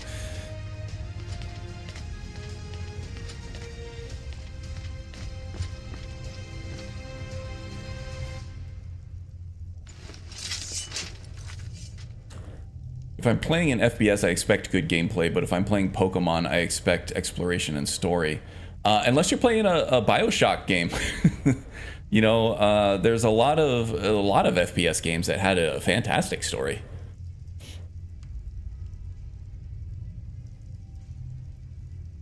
Take offense to that? I'm actually in my late 40s. What are we taking offense to here? Let me see.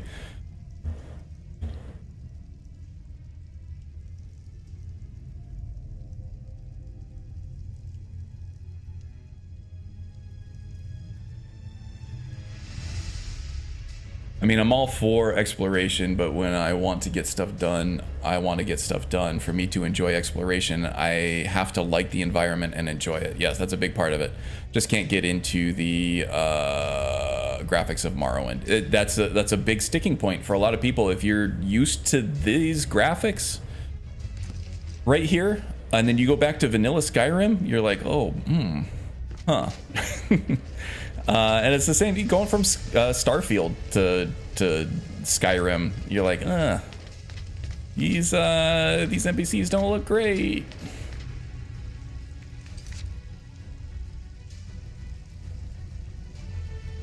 Yeah, I miss equipping spells like weapons, and I can't find a mod to do that for Oblivion. Yeah, that's just even one of the more minor offenses of Oblivion 2.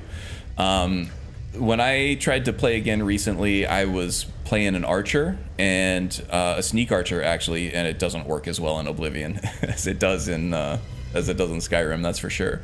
The meme is justified for Skyrim. But you knock an arrow and you pull it, you draw it back. You have to fire that arrow. There's no other way out of that. You're locked into that animation until you shoot that arrow.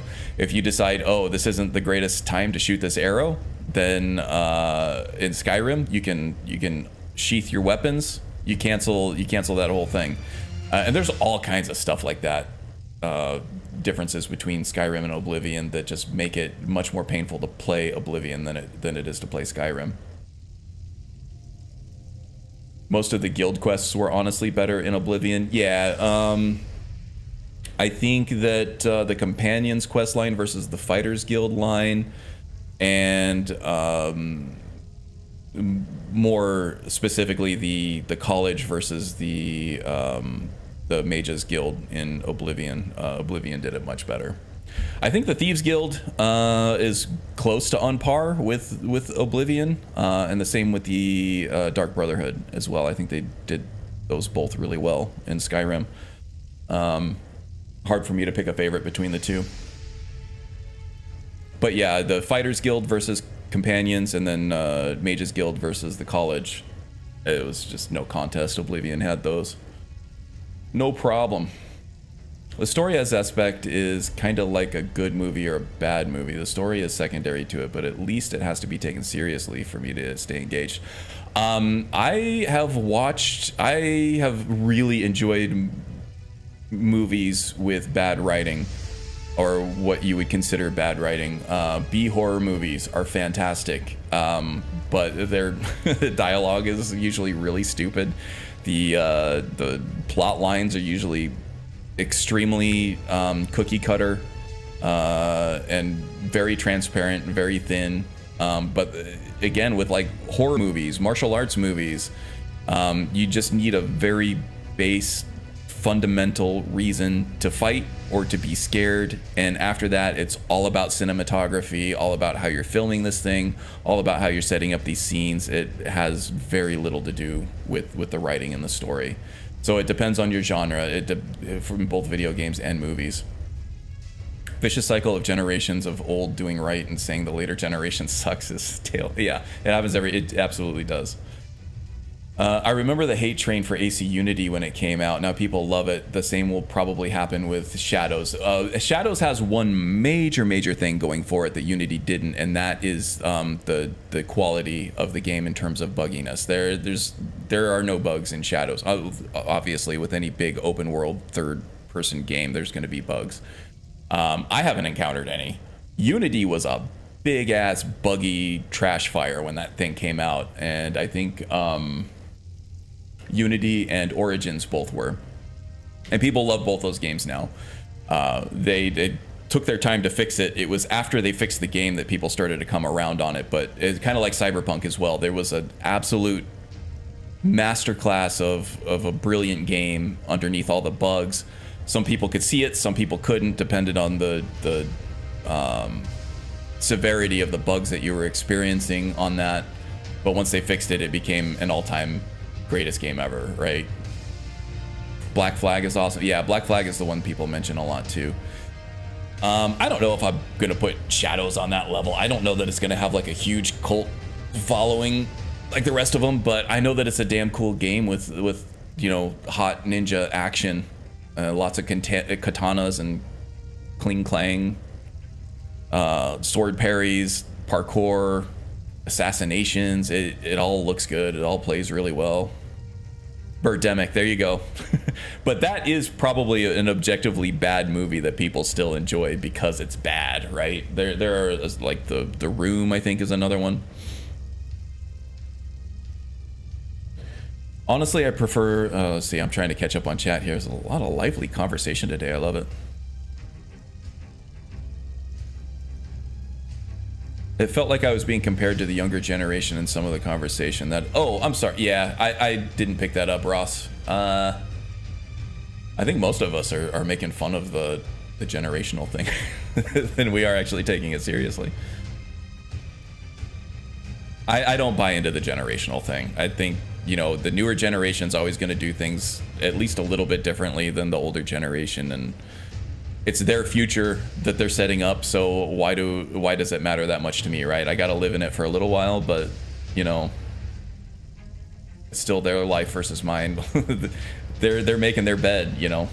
If they're doing it differently, then maybe that'll work out for them, maybe it won't, but...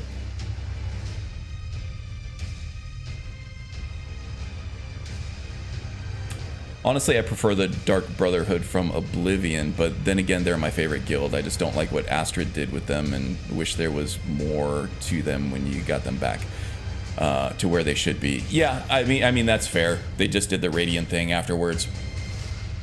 I don't know. I still really enjoy the Dark Brotherhood in Skyrim. It took you to a lot of different places.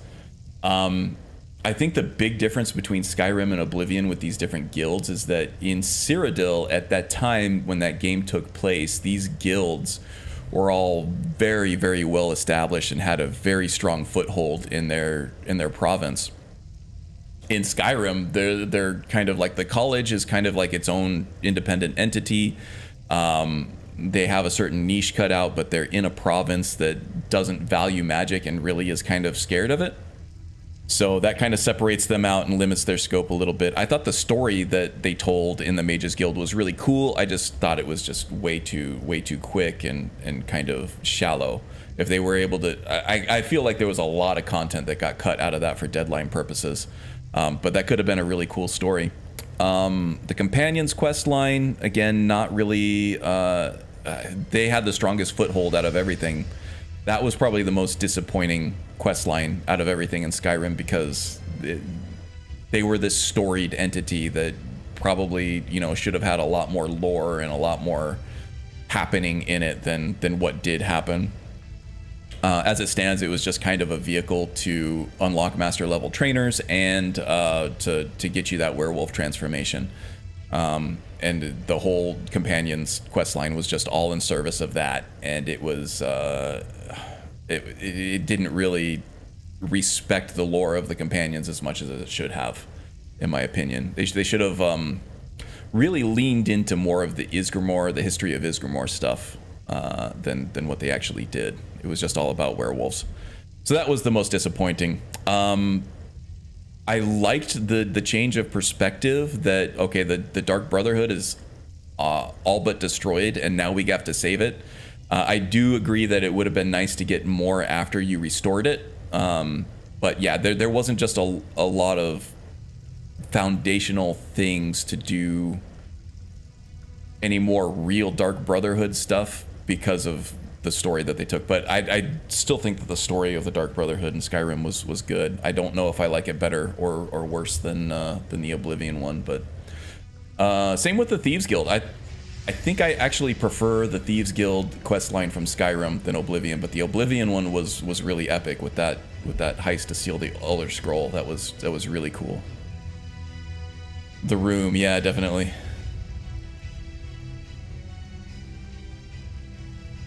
I like a good Saturday afternoon sci-fi thriller, many of which are not the greatest stories or writing. Yep.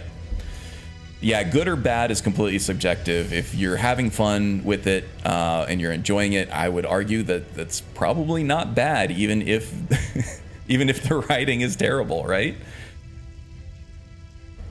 I tend to not put a whole lot of stock in people who say the writing on video games or movies is bad, because they are just saying that it doesn't fit a very tight set of expectations that they have built up for the movie in their own mind. It doesn't really have any bearing on whether somebody else is going to enjoy that aspect of it or not. It's completely subjective. It's different for everybody. I mean, Skyrim's Dark Brotherhood was okay, but they lost their focus. They were more mercenary assassins as opposed to cultish group that they were supposed to be. Well, yeah, but that was kind of the point, right? They were rebuilding themselves to that. I get it. It wasn't a Dark Brotherhood story in terms of now you get to be part of the Dark Brotherhood. It was more like now we have to save the Dark Brotherhood. Yeah, join Companions 3 to 5 quests later, you're the Harbinger. Yep, pretty much. The Companions annoyed me because of the whole, if you want to continue, you must be a werewolf. Yeah, they kind of really force you down into that.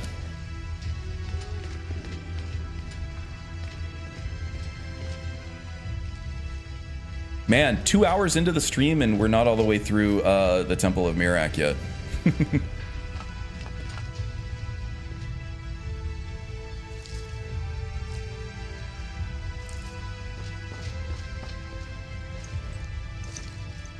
Okay, get the value to weight ratio stuff. Sell all this off back at Raven Rock.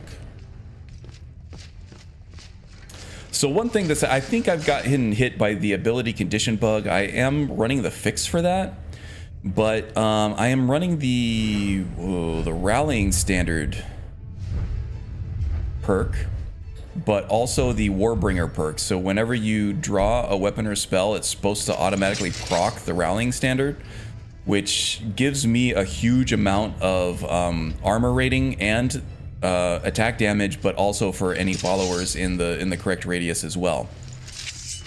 So that was kind of an important part of my defense and the top end damage of this character. Oh, here's where that the abyss turns out not to have been all that deep anyway. But yeah, it's not working. I am running the ability condition fix, which is kind of a necessity if you're running an IRIM overhauls. I'm going the wrong way. But I think I got hit by that, which means I have to respec my heavy armor. I could do the Scroll of Legends as well, but then I would have to retake all of my perks, and I don't want to do that. If I can just focus on just the heavy armor skill tree, then that would be ideal. I mean, Skyrim's Dark Brotherhood was okay, but they lost their focus. Okay, I saw that one. When you don't have a listener for 200-ish years, you have to adapt to survive. Yeah, pretty much. It was a creative decision. I don't think it was a bad creative decision. I thought it was really interesting to see a different take on it, for sure, and I don't think it was poorly done at all. But yeah, I get your point to where it wasn't really playing a Dark Brotherhood quest line. It was more the restoration of that and the lack of any kind of formality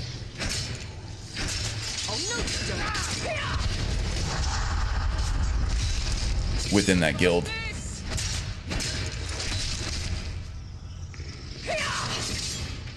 How's the build? Well, this is the warrior build. I'm not really doing a build on this guy anymore. It's more so just questing and hanging out. All of my current builds are in a good spot for editing the build guide now. So I'm trying to focus on those three builds. The mage, I am in full production mode on editing those videos. Working on it every day, trying to find music to go with it and everything. The thief is ready to go. As soon as I'm done with the mage, I can start editing the video for the thief. And the same with the cleric. I mean, I finished the Vigilant quest line. That mod is fantastic, by the way. Highly recommend Vigilant if you haven't played it.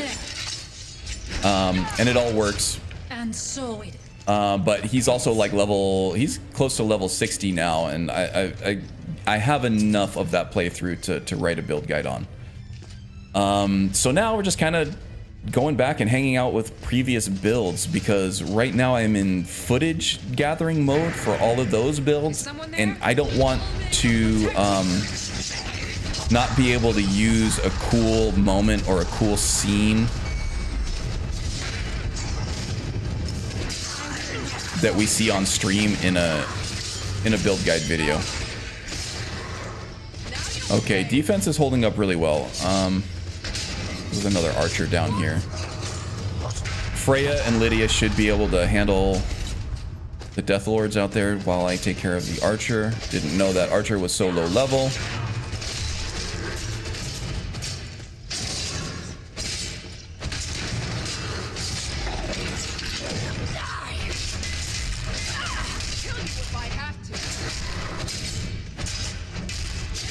There was no other way it could end.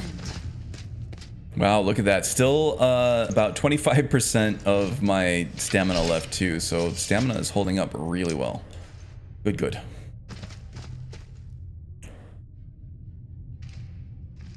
Currently doing a Spellnightus build of Mara and using the Celestine follower.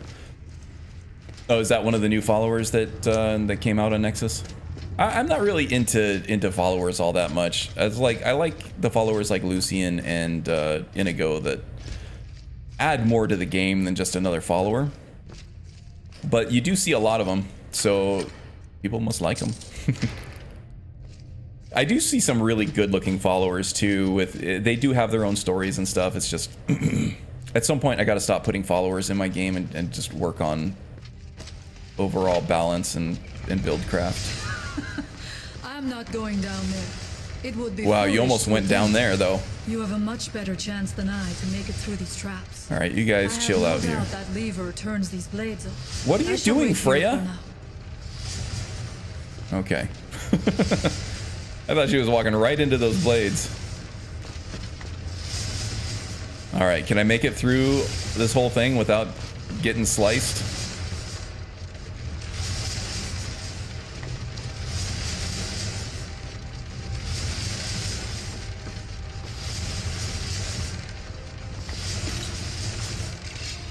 Okay, I think I saved Lydia and Freya from getting getting chunked. Let us hope. Love when Massacre procs. Yeah, that's like the coolest thing. The thing is, though, all right, so I'm running this Leviathan axe. Okay, so a couple things to go over here. Sky UI is freaking awesome. If you're not using the equip sets in Sky UI, you are missing out on a lot. So right now I have my long hammer ready to go, and it does do quite a bit of damage. I got 369 damage. That's nothing to sneeze at, right, for a weapon. And the Leviathan axe, which is my one-handed weapon, is doing 318. When I do the hotkey to switch to my long hammer, I actually have an equip set up that it also equips the Ring of Peerless Sure Grip and the Necklace of Peerless Sure Grip, which adds just a huge chunky percentage of damage to my two-handed weapons. For the hotkey to bring out the Leviathan axe, I have it also set to equip my Necklace of Extreme Wielding and my Ring of Peerless Wielding. So, the long hammer right now with my two-handed loadout is 369 damage per hit. If I equip the Leviathan axe, 471. So this is what you kind of have to deal with different modded weapons, especially when there's an upgrade path for the weapon itself, like the Leviathan axe does. It becomes kind of overpowered. You get stuff that's completely out of balance. The long hammer with its attack speed, you're gonna do more damage per second with that, especially if and when Massacre procs. So I am getting more damage out of this over time. But with each hit on the Leviathan axe with the one-handed, there's almost no reason to not just use the Leviathan axe all the time. For gameplay diversity, I force myself to change out different weapons, just because that's more fun. And as long as it's viable on legendary difficulty, you can have your fun, and you can, you know, be proud of the fact that your build works on harder difficulty levels as well. 369, nice. Yes, indeed. Still see that number everywhere I go at random times. Yeah, you and me both. I mean, we talk about older generations and newer generations, but I think a lot of us are stuck at the same maturity level that we were at when we were 13, right? Oh man, we should, my wife and I do a municipal volleyball, like sand volleyball league every Thursday. And there's a good mix of different like generations and stuff there, but whenever the score, we have to do our own scoring. It keeps the price of the league down so that we do self-referees and self-scoring and everything. So we have to call out the score every time you serve, and when I'm serving and when the score is 6-9, it's a huge event for everybody involved, probably mostly me, because I make some loud gesture about how the score is 69, and I do like all the crazy voice and everything, and then some people laugh, some people groan. Nobody groans louder than my wife when that happens, though, which makes me very, very happy. Yeah, so I'm right there with you. I'm mid-40s on the outside, 13 on the inside. It would have lengthened the quest line and given Brotherhood fans what they want. Yeah, no, I see ya. But again, what we were talking about with mods and everything, it's like you get an army of passionate developers working on your game for free with no deadlines. But when you do put out the official game, you do have deadlines. There is money involved. There are budgets involved. So you got to kind of cut it somewhere. Which I'm sure is what happened to the college quest line, and it's for sure what happened to the companions quest line, and maybe to some extent. I think that the Brotherhood quest line actually is pretty well fleshed out. It has enough twists and turns. It's paced well, especially compared to the Companions and College quest line. But yeah, obviously it would have been nice to have more of a traditional Dark Brotherhood experience once you get everything rebuilt. I'm with you on that, but I also recognize the fact that they didn't have all the time and money in the world to get that out.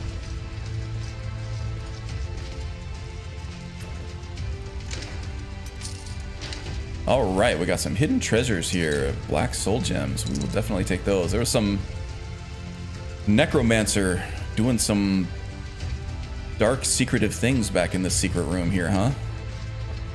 Back in the Dragon Age days.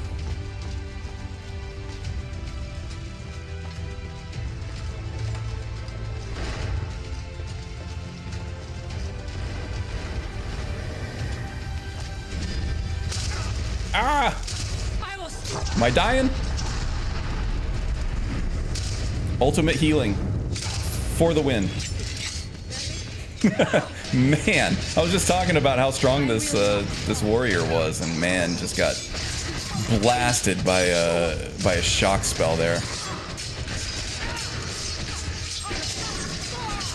That was a little scary. Not gonna lie, Thundering Blow has to be proccing here pretty soon too. No, Freya took care of it.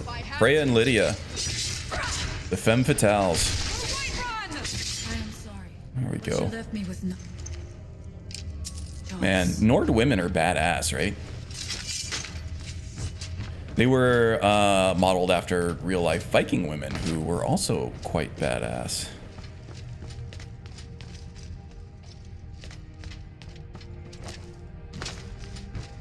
The shield maidens, you know, they could kill you. Not to be trifled with.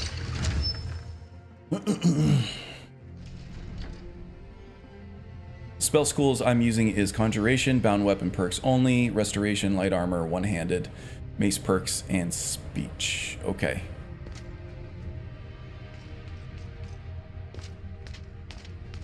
So bound weapons except for mace. Out of curiosity, why don't you just use a mace all the time, or just bound weapons all the time? Well, with tempering and enchanting and stuff, eventually those the mace is going to take. It's going to do a lot more damage than those bound weapons are. So you'd probably be more tempted just to use the mace all the time, but for role-playing purposes, I can see why you want to switch it up. I was just getting done talking about the same thing with the warrior build here. There's very little reason for me to ever switch out of Spellbreaker with the Leviathan Axe, because that's how I'm doing most of my damage, and it also gives me all the defense I need. But for gameplay variability, I do switch it out to the long hammer from time to time. Oh shoot, you guys are gonna come right out there, huh?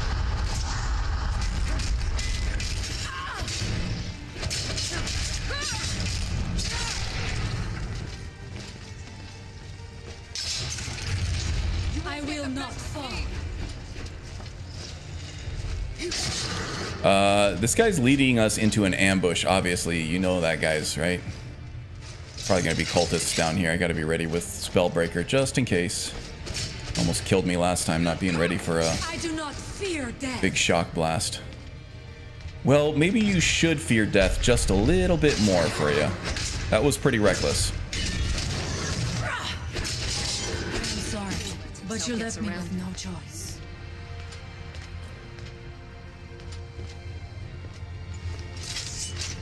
I remember the Fighters Guild questline is in Oblivion was long. Yeah, but there was a lot of Radiant stuff going on. You had to go to each of the Fighters Guild offices in all of the main cities, and then do like a kind of a token little quest for each one of the guild leaders there. It was definitely more fleshed out feeling. This cultist over here is just taking pot shots at me from the side where my ward isn't hitting.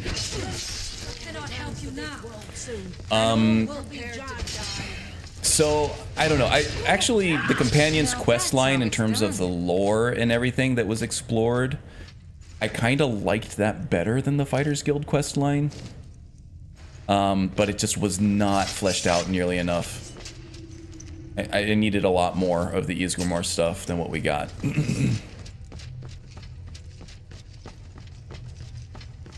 Very characteristic of Cyrodiil and empirical virtues and things like that. It was fitting, but the Fighters Guild just seemed like it was business. It was just running this giant business for most of it. Seemed mostly about money than anything else. You did get to kind of delve into the Hist a little bit, which was kind of interesting. With that tainted sap that was causing everybody to hallucinate. That part of it was interesting when she got to the meat and potatoes of it, but other than that, it didn't seem like a whole lot of meat on the bones. Just a lot of stuff to play through. Yeah, the Mages Guild was that way too. Had to get recommendations from each guild. Yeah, I remember that. It did. I mean, there's a certain aspect to that length and those radiant quests and those kind of trivial thing that you do in terms of making it feel like an actual quest or journey from like a Lord of the Rings movie or something. But especially if you're not fast traveling and you're taking your time traveling from point to point, it does feel more like an epic journey, even if you're doing trivial things from point A to point B to point C. So there is something to be said for just lengthening these things out and adding more steps to it. But yeah, there wasn't a whole lot of actual real lore or content in those larger quest lines. The Mages Guild questline did have some meat to it, though, if I remember correctly. Beyond just the Radiant quests for getting the recommendations, that was the one where you had to fight the resurrection of Manny Marco, right? That's pretty epic. That is some high stakes stuff right there. Especially if you like know the lore of Manny Marco from the previous games. Or even going back and playing it after playing Elder Scrolls Online, where Manny Marco is one of the big bads of that main quest line. Yeah, that's cool stuff. Oh man, nothing worse than tainted sap. The going to every city's guild and doing a task for each was the Mages Guild. The Fighters Guild was limited to 3 locations, either Anvil, Cheydinhal, or Coral. Okay, yeah, it's been a long time since I played, but I remember it being kind of just more busy work to do before you could actually get into the meat of that guild's quest line.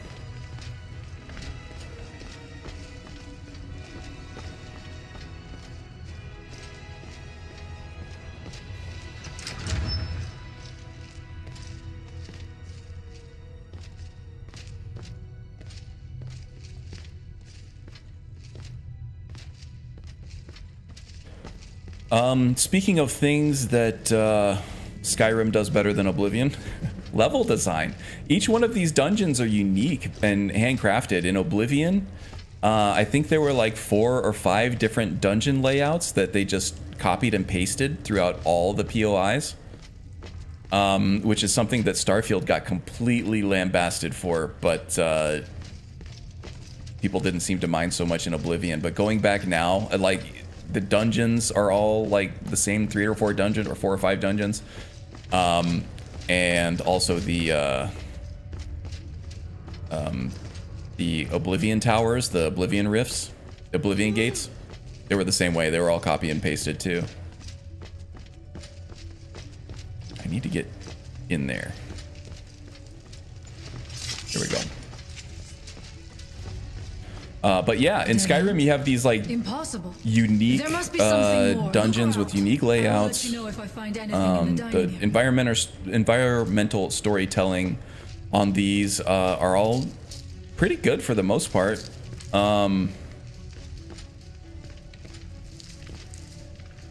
some are better than others, but oftentimes you go into just a random dungeon in the overworld, and you go in there, and when it loads up, you get an actual like hidden quest, like the Lua Alskaven one in, what was it, Crag's Lane Cavern?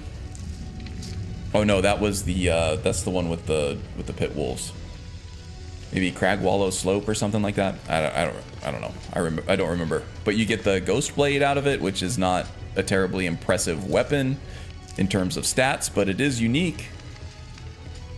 And it's kind of cool to have like a reward like that after just a hidden quest line that you had no idea was going to pop up when you entered that dungeon. Those are things that Skyrim did way better. And I don't even think that that's just a hot take or even an opinion. I think that that's almost objectively better than the way Oblivion handled it. And I didn't play enough of Morrowind to know one way or the other if how they handled that, if all those different dungeons were handcrafted and unique or not. This must be it. Let us move quickly. Well, I tell you what, I'm glad the stream was able to recover. That looked like some pretty messed up visual artifacts on the stream for a while. I was kind of worried. I was hoping that my GPU wasn't borked, because now is not the right time to buy a GPU. And this 4090 is still one of the best GPUs that you can buy.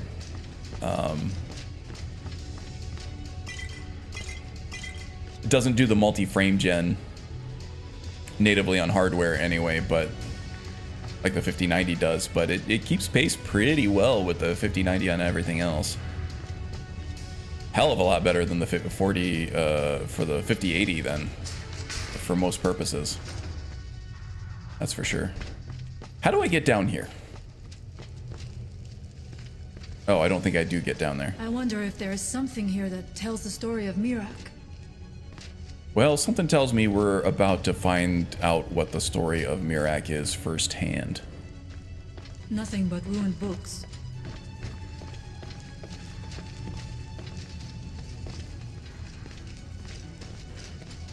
Okay, we're getting deeper into this dungeon and more Lovecraftian. Yeah, Passed by a few of them earlier.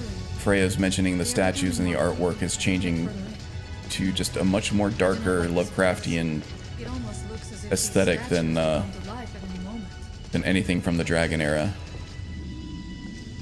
Like what we usually get. Wow, Fortius is hungry. I don't blame him. We do not have a lot of food. Got a lot of cheese. We are out of water. We should have refreshed supplies before we left Raven Rock, but we should be okay. What time is it, by the way? 7:28 p.m. All right, it's getting late. Secret passage that leads even deeper underground. This is getting kind of spooky. Kind of spooky.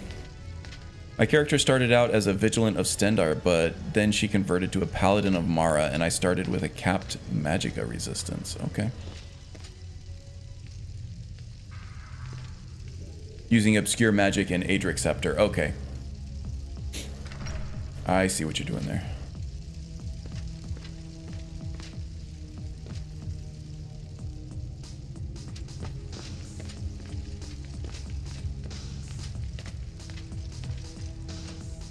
Okay, I feel like, you know what? Let's do some archery here. We'll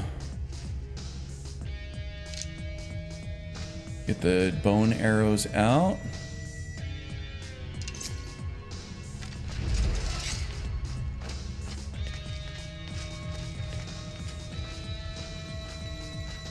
Feel like we're gonna be running a gauntlet here. I see somebody walking. All right, escape behind a pillar. Here we go. Who's there? Jeez.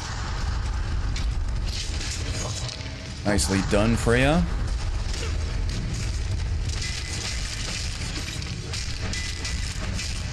Just put them in the blender.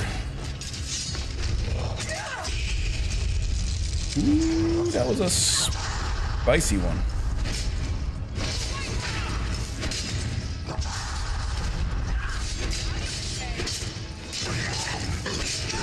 Thundering blow, it takes a chunk. Health is lower, but it's still okay. Well done, ladies. No choice.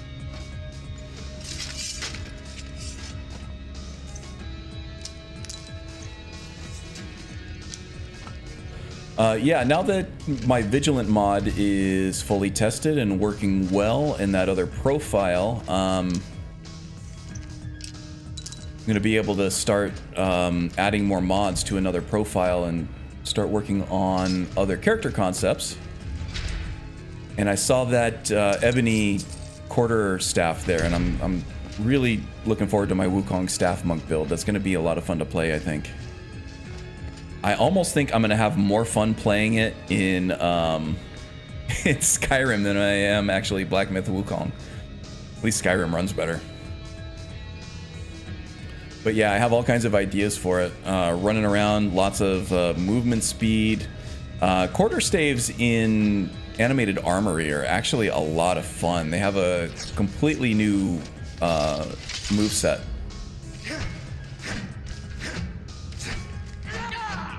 So the power attack with a quarterstaff in Animated Armory is this multi-hit. It's almost like an unarmed or dual wield power attack with the multi-hits on it.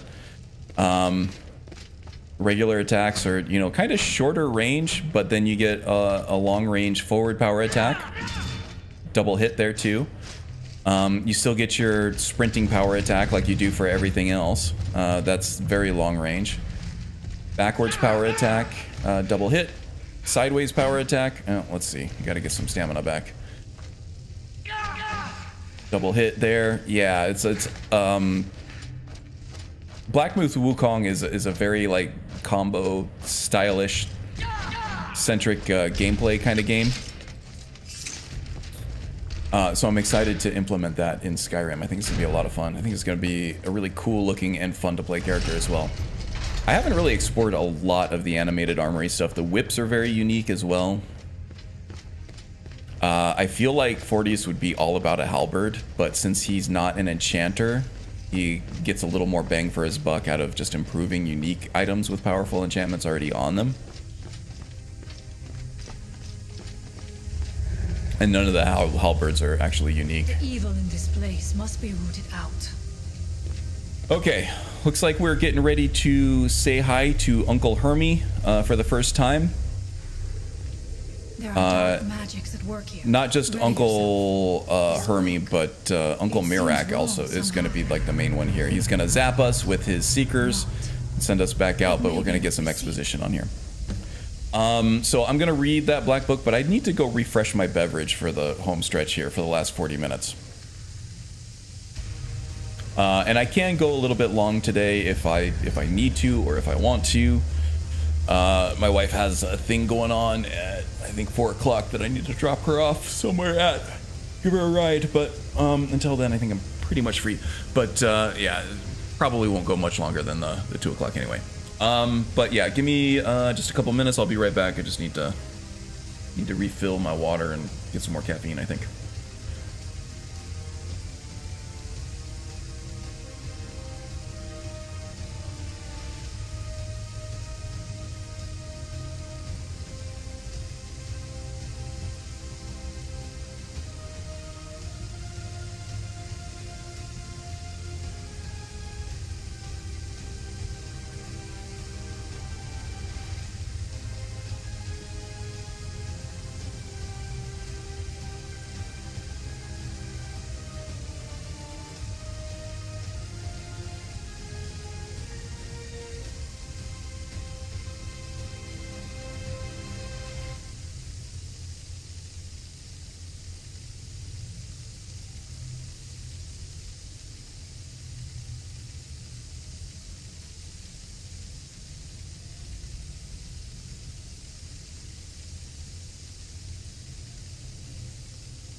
Scream Lords of Skyrim. That's all they do is just scream constantly at you and then get ragdolled. Yep.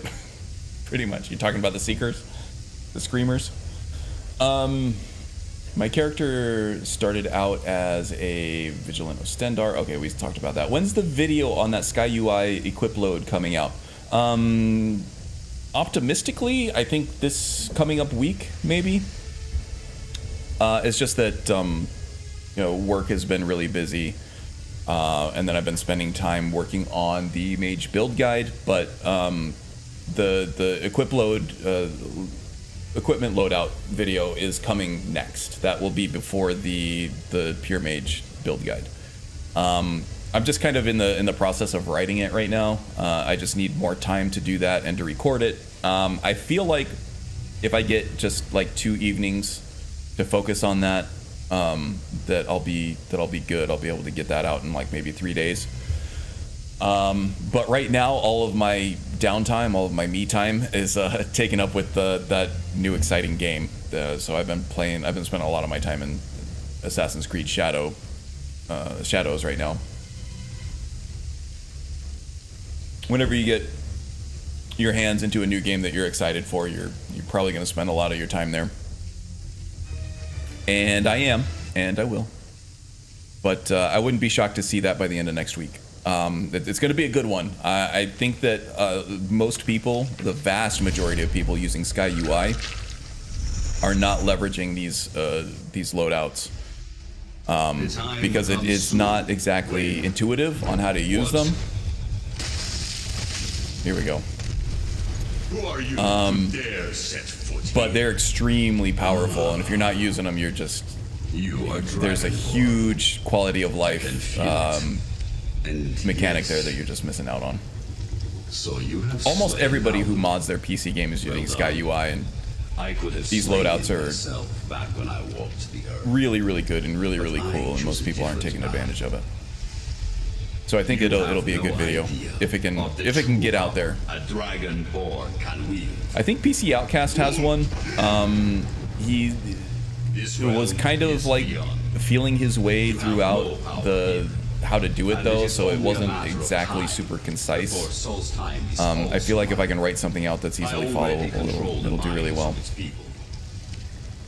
Soon they will finish building my temple, and I can return home. Send him back where he came from. He can await my arrival with the rest of Tamriel. Dude, these guys should really wear pants. This is disgusting. Oh my god, Lydia, are you gonna break this shit?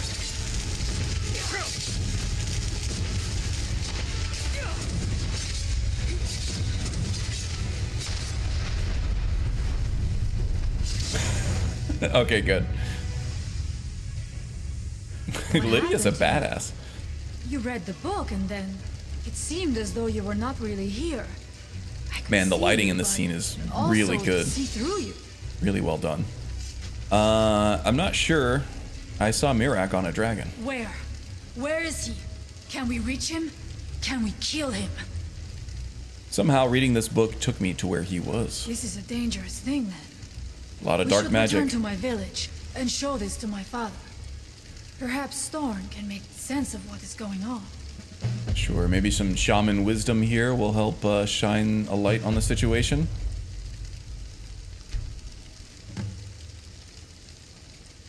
Come, there looks to be a way out through here. Wait a minute. Is there any boss chests or anything? No? Okay. On the new game thing, I remember when Oblivion hit, my roomie has just gotten his 360 for Christmas along with Oblivion. We roommates saw it and we went whole hog into it. Yeah. Man, I lost a lot of hours of my youth.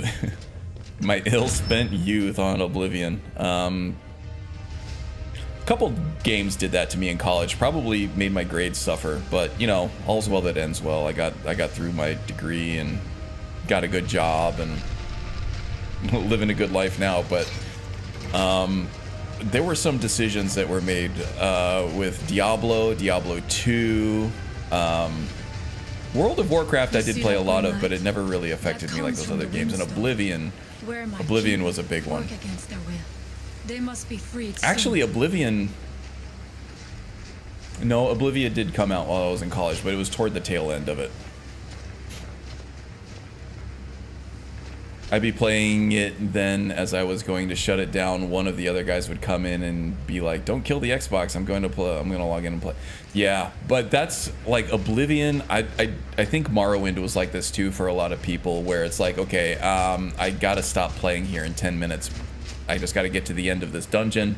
But then, you know, in true BGS fashion, by the end of that dungeon, there were like 3 more things that popped up on your to-do list, or that you saw on the horizon that looked interesting, or you get that level up, and now you wanted to try out that new perk that you unlocked. To raise a barrier around it, protecting the fuel. The perk system wasn't the same in Oblivion. You just kind of automatically got certain perks that you unlock at certain levels of the skill.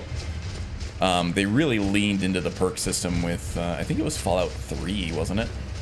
And then expanded it for Skyrim, and then went, like you said, whole hog on the perks in Skyrim and Fallout 4, and now Starfield. The way Fallout 76 does it is actually kind of interesting, where you can respec your character with those different playing cards that you find. But it does add a huge random element to the buildcraft of that game, and that's, I don't know, I don't think that I like the random element of that as much. No, but I have brought someone who has seen things. He has confirmed that Mirak is indeed behind the suffering of our people. Skyrim did the same exact thing to me when that came out. It was like, oh man. But how is that possible? That was well after I was out of college, but Time. yeah, I would level up, I would unlock that perk, and I was like, oh man, I really actually kind of want to see how this perk works in action, and then spend another couple hours going through some more dungeons, trying out the new perks I just unlocked. So you have seen things, yes. My magic grows weak, and so does the barrier around our village. Time is short. Tell me what you know. Their magic sphincter over the village here is starting to leak a little bit.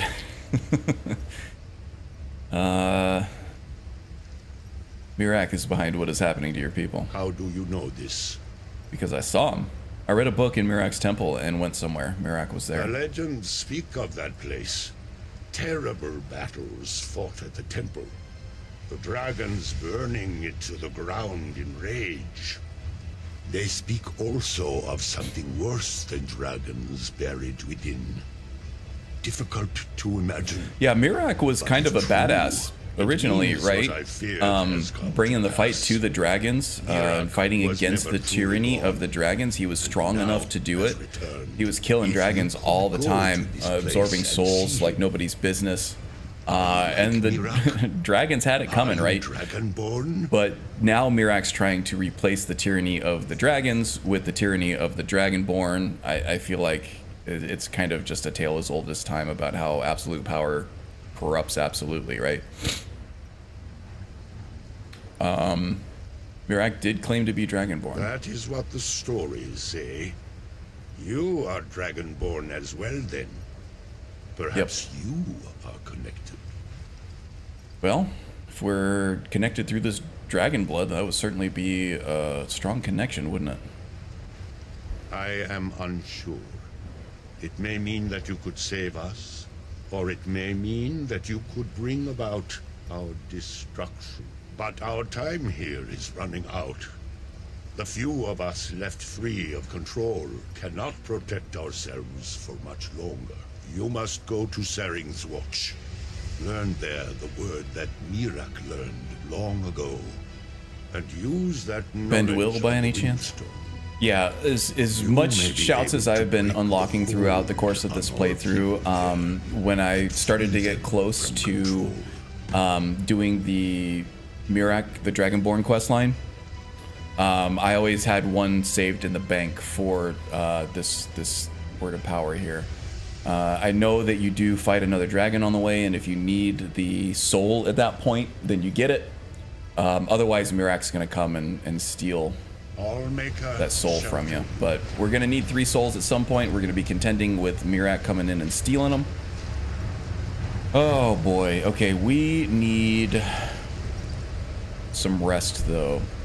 Does anybody know off the top of their head if there is a place in the Skull Village that you can rest at for free? Are any of these beds usable? That one's just a static object. Like, is there a bed maybe in... I thought maybe at Scorn and Freya's house over here there was a bed. I usually wait until I have at least 3 souls before doing this quest line, though I like to have 6 to also get Dragon Aspect. Yes, indeed, Dragon Aspect is great.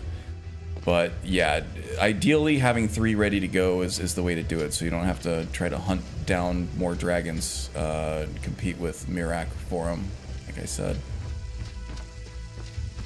The Great Hall has a bed you can use. Okay, these are both owned probably by Scorn and Freya.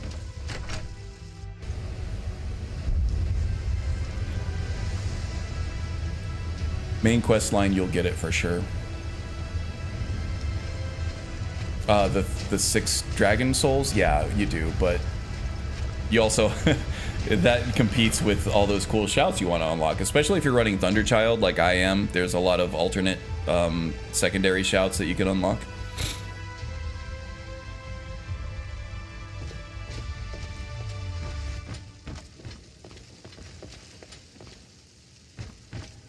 I just don't want to have to truck all the way back to... Oh, did not mean to go through there. I thought that was another room.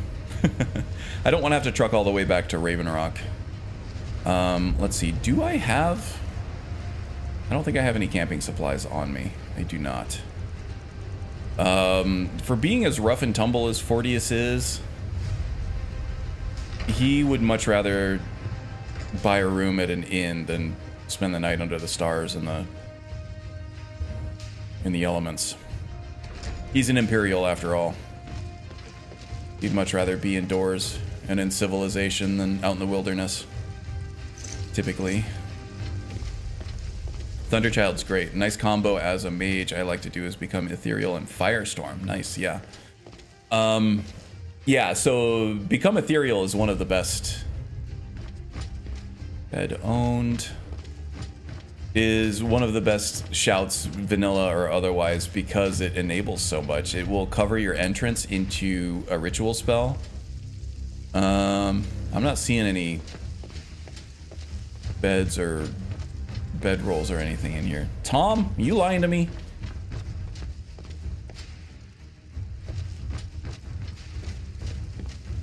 There is a bedroll there, but I can't use it. Well, anyway, we're out of water.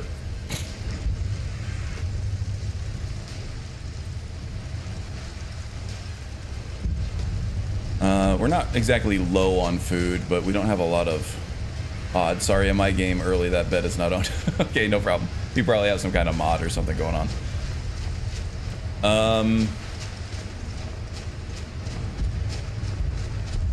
Yeah, I mean, it's not super late. We have food, we just don't have a great variety of it.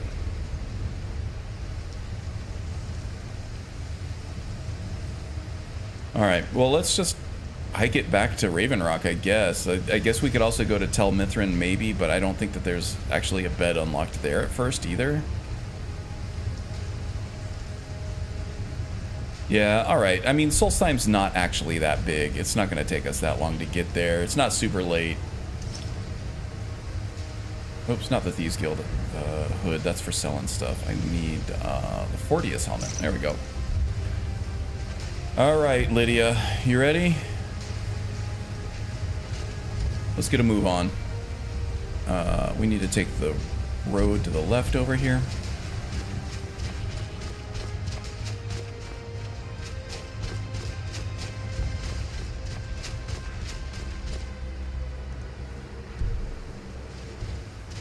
Keep left at the fork.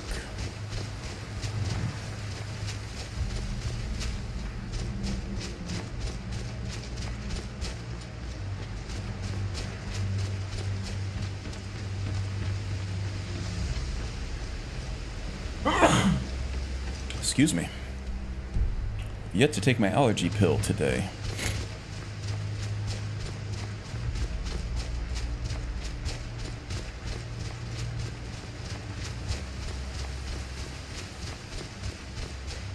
Looks like there is another Allmaker stone over here.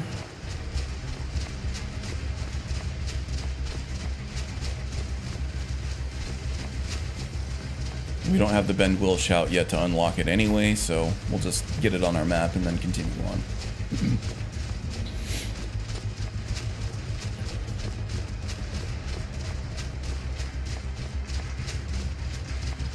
Yeah, so I was saying that Become Ethereal Shout, modded or otherwise, is one of the best shouts you can get in the game because it does enable... Oh.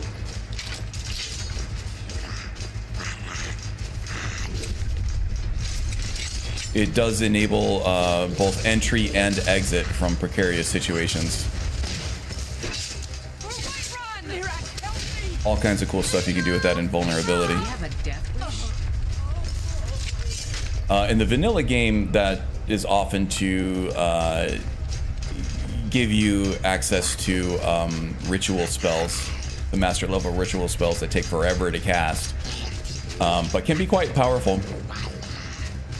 And in modded games, I tend to use Distorted Shape for pure mage characters to do that, because you do get 10 seconds of invulnerability whenever you cast a flesh spell in combat, or the first time you cast a flesh spell in combat. And if you hook that up to Okado's Recital or Okado's Spell Trigger or Contingency or whatever. Oops, I don't want to go back up to the temple. We just got through there. I just wanted to pass through. Then you have plenty of time to cast your ritual spells there too. And then if you cast something like Mass Paralysis instead of Firestorm, then you can you use your invulnerability to cast Mass Paralysis, which then you can use that time that the enemies are paralyzed to cast Firestorm and then Blizzard it. So then you get like this elemental catastrophe that just decimates enemies on a lot of different levels. You don't have to worry about elemental resistances if you're using them both. Good stuff. Well, it's Saturday afternoon and AC Shadow's Steam charts peaked as of right now. It went over 60,000. I just checked earlier today. It was over 60,000. That's what Valhalla was, and Valhalla was its most played game before that. Best-selling game. Valhalla sold well over $1 billion. I think it's okay.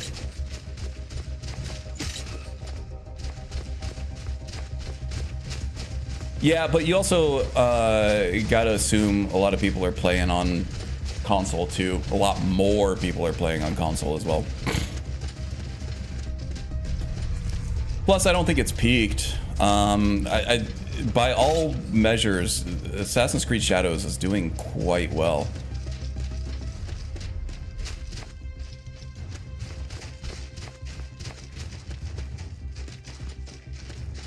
Yeah, I mean that looks okay to me.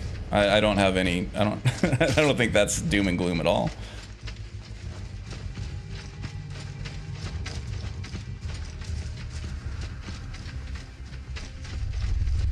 We were talking earlier in the stream how the financial success of Shadows is probably going to sustain Ubisoft for a couple years at least.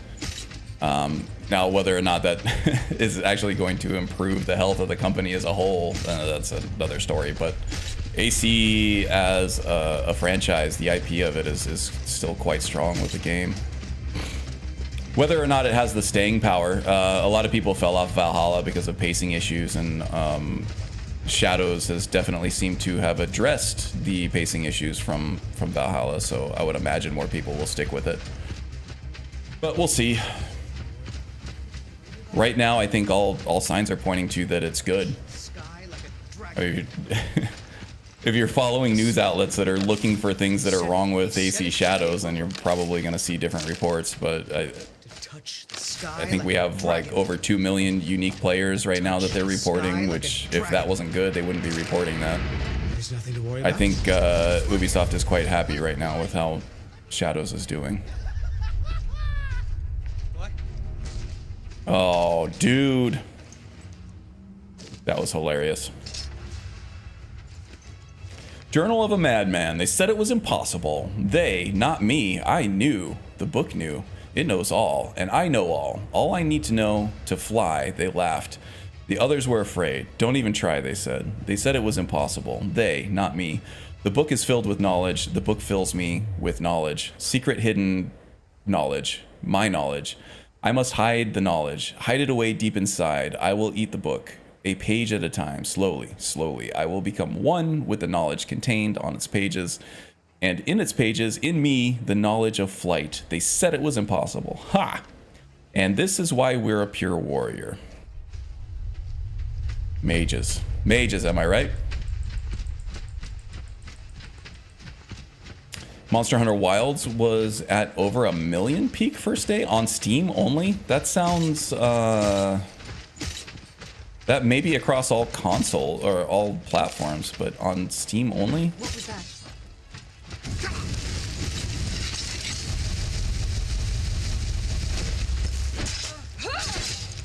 Yeah, Ross, I've been playing it. Probably good 4 or 5 hours over the last couple days when it came out. I'm enjoying it. A lot of exposition. I kind of wish it just got into the gameplay a little sooner, or at least that the exposition was more interactive. It's one of the few critiques I have about it. I don't like Naoe's voice actor, and Naoe seems like the de facto protagonist. Yasuke's voice actor seems really good. I don't have any problems with him so far. Other than that, he just seems kind of like tacked on. I feel like they probably didn't need Yasuke at all. Maybe he has more. Well, I know he has a bigger part later on in the story, and that there's a lot that plays off of the dynamics between the two. They're both from opposing factions, but they come together for a greater good later on, which does sound cool.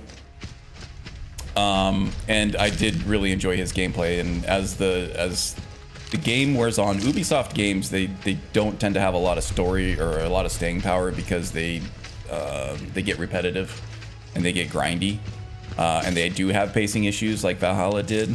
And I just mentioned that it doesn't seem like Shadows has the same pacing issues as far as unlocking the world and making you do a whole bunch of BS busy work before you can unlock certain parts of it.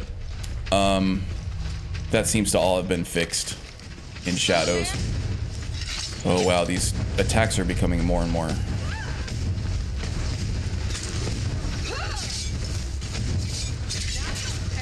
frequent, aren't they? And we don't even have the guard helping us out here on this one. Oh yeah, we do. We have somebody up on the bulwark there. Why is my shield charge not working? Oh, maybe these guys are immune to the shield charge. Did he have a death? Almost whacked you, Lydia.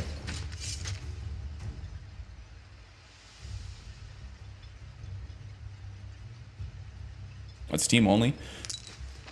Well, that's a lot of concurrent players. I think that has more to do with the huge runaway success, despite the technical issues, of Monster Hunter Wilds than any kind of failure of AC Shadows. I think Valhalla being its most successful launch game and Shadows matching it is a success for Ubisoft. 60,000 concurrent is pretty good.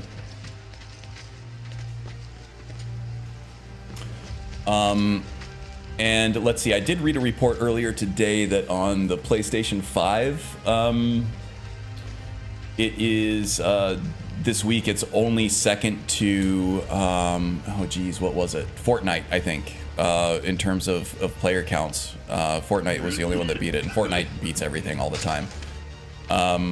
So on PlayStation 5, Shadows is more played than even Monster Hunter is right now. And I think it was above like the latest soccer game that EA put out. So I think it's doing fine. This is the wrong place. I thought I was in I thought I was in the retching netch.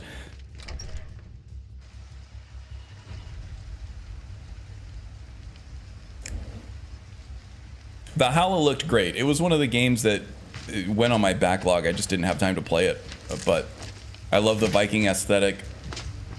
I really do like Ubisoft's open world formula until it overstays its welcome. So I can't play every AC game. just because I get burnout on them, and it takes me a few years to get over that burnout. So I typically will skip AC entries until I'm ready to play another one, and just the Japanese ninja aesthetic on it really got me hyped up.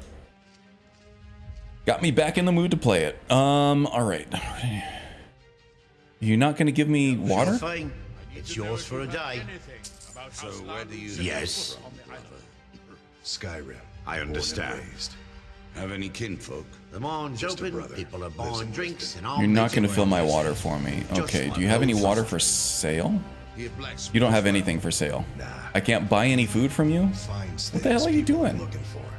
Makes a good bit of coin. Watch yourself out there. Looks like an ash storm might be brewing. Adro, a word. An ass stone. Fethis, I'm quite busy Ass at the storm. moment. Why hasn't a redder About posted at my shop? EA wanting to put ads on during... Oh, they've been wanting to do that for a long time. A lot of game companies have been wanting to do that for a long time. Some of them, I think Capcom tried doing that and got blasted for it. Who else? EA probably was right at the forefront. I wouldn't be shocked if... actually, Ubisoft has been doing that in its game menus. Have been advertising its other games. A lot of racing games do that all the time. I think Gran Turismo... No, Gran Turismo doesn't... Yeah, Gran Turismo actually does have sponsorships for real-world car parts companies that it's been putting in its game for a long time. Yeah, it's not a new thing, and EA definitely would be the ones to do it. Come back any time. My doors are always open. Can you give me water? Yes, my Thane?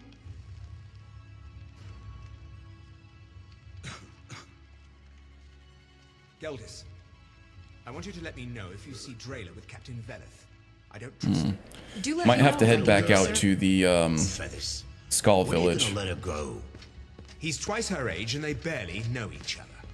You expect me to ignore Oh, I think Raven this guy's bugged. I can rent a room from him, but I can't buy If you're looking food. for a room or perhaps some libations, you've come to the right place. Come back if you're feeling thirsty. I'll set. Let's try this. He's so thirsty. He is.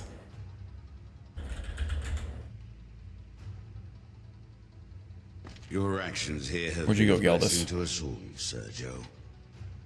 I know everyone in Raven Rock, and they know me. Still You want nothing. Stories? I've got plenty.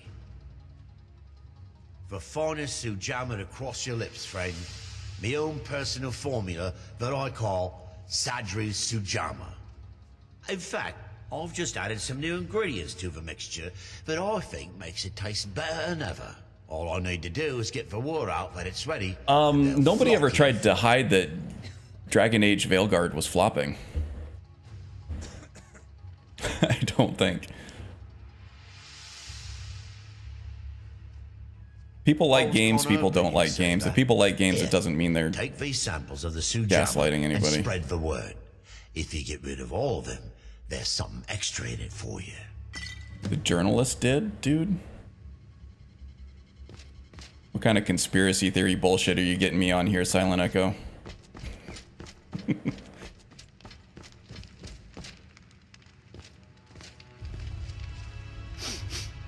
They gaslight the gamers for sure. It's blatantly obvious. Well, I must be a fucking idiot because it's not obvious to me.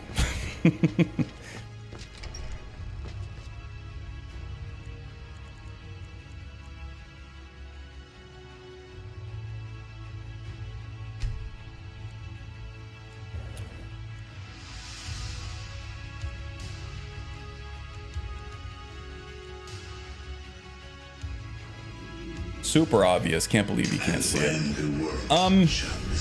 Yeah, I've never been accused of being stupid or oblivious to anything. I think some people want to see things that aren't there, and some people refuse to see things that aren't there. Or that are there. It's all about bias, preconceived notions. Did I get a full night's sleep? I did get a full night's sleep somehow, even though I'm working on this thing all night.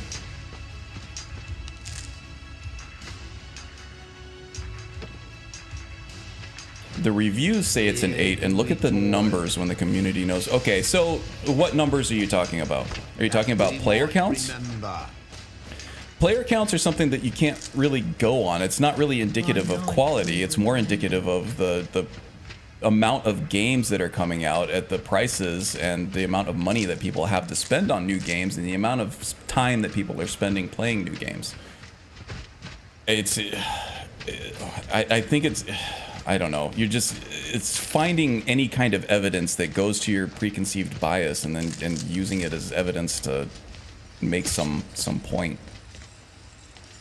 Which is what everybody does during a debate, I know, but it doesn't mean it's fact or that it's right. It just means that, you know, you're taking things out of context, maybe.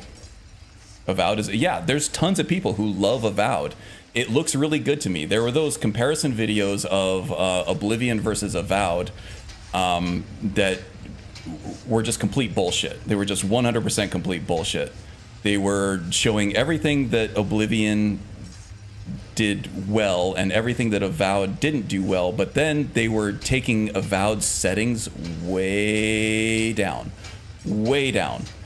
And there were things like draw distances and fish that didn't show up. A lot of people were all about the fish that weren't that didn't exist in the water bodies of water for some reason.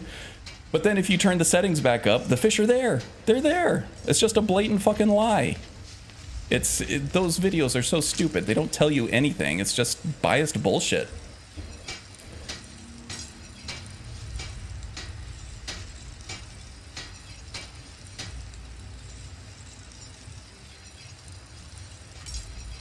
Fought EA double up down on the ads. Ads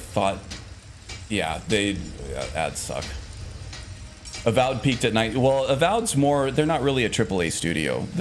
None of their games have big player counts or sell big numbers, but they put a lot more games out because of it. They're really more of a AA studio, which kind of sucks that they're selling their games at AAA prices, but that's their business model. They make smaller experiences that don't sell as well, but they spend less money making them, so it's still a viable business model for them.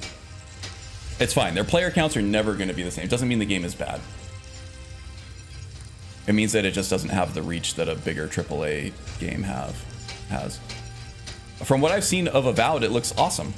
I don't see any quality issues with Avowed whatsoever.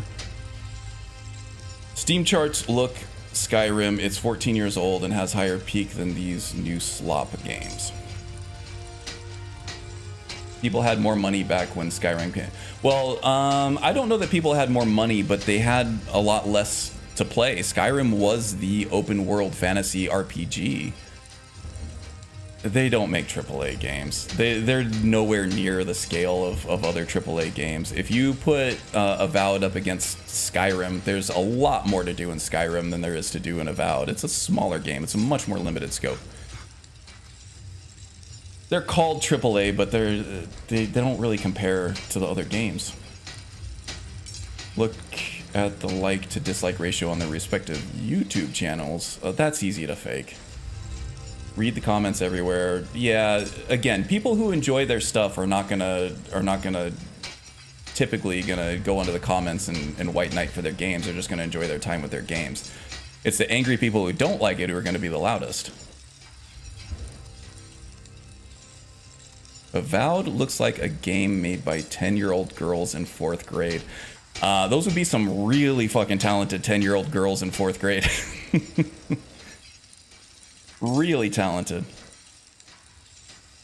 to make a game like that. Looking to protect yourself or deal some damage? Be some really impressive. I would like to meet them actually in the least creepy way possible. Take a look. I haven't played the game. I know it doesn't look shitty. I don't think it's obvious that it's slop. I don't think it's obvious that there's some conspiracy theory that journalists are making it. I don't know. What message are they trying to forward by making sure that game succeeds? That sounds silly to me. And if this game weren't making money, then why didn't Microsoft just shit can them like they did every other studio? Because they're still making money.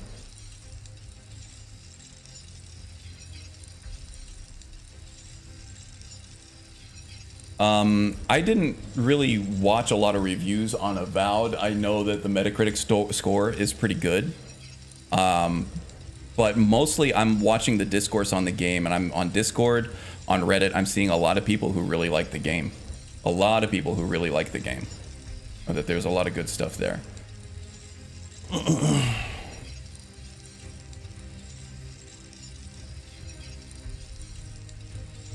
These journalists are out of touch with the community. They're out of touch with your community.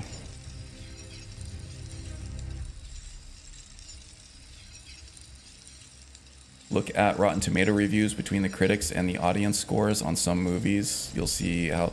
Well, journalists, they have different sensibilities than the run-of-the-mill...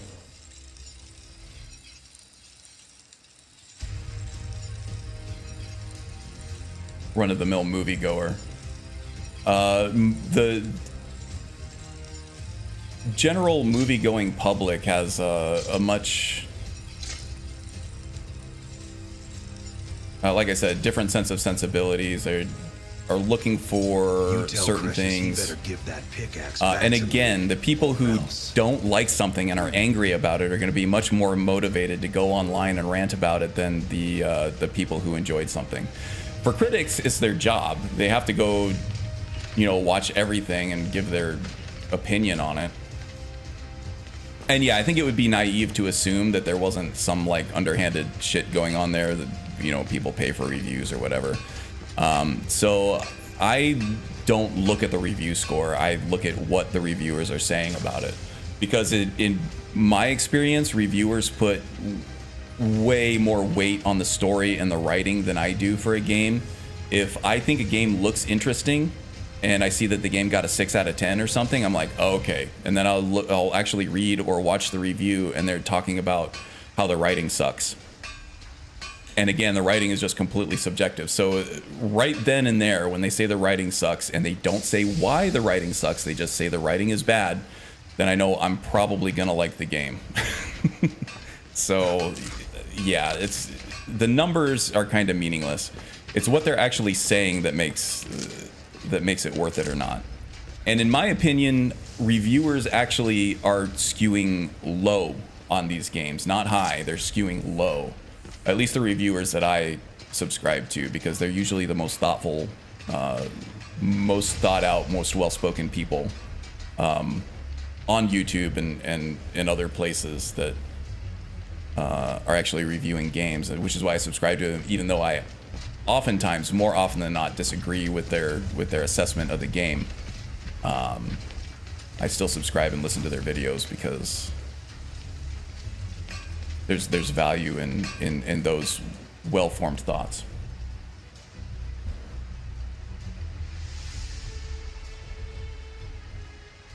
Don't get me wrong, I'm not saying you liking these games are wrong. If you like them, then you like them.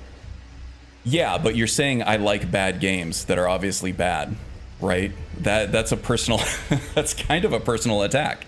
You're saying these games are obviously bad for obvious reasons, and it's obvious that everybody's being gaslighted. You're saying I'm being gaslighted into liking this, which is kind of a personal attack, both against my intelligence and my taste, and I don't like that. If we're leaving it at opinions, then let's leave it at opinions. Let's not say that, people are being gaslit and manipulated and hypnotized into liking stuff that's obviously bad on objective levels. Say you don't like it.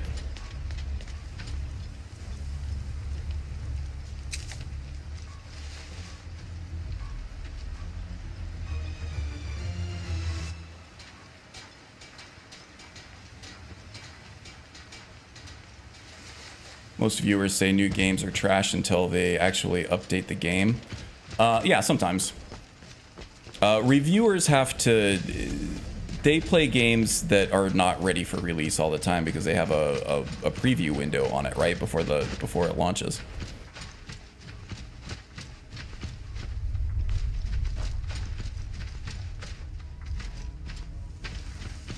But what does that say about me that you say that I'm being gaslit against things by things that are blatantly obvious? What does that say about me as a person?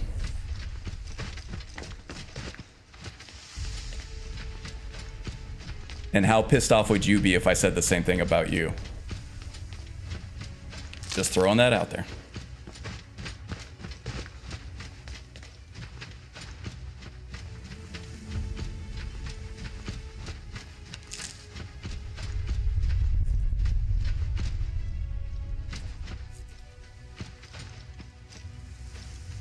Okay, same exact argument goes the other way around though, Silent.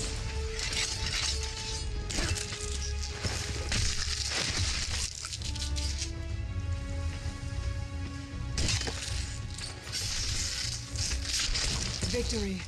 For now.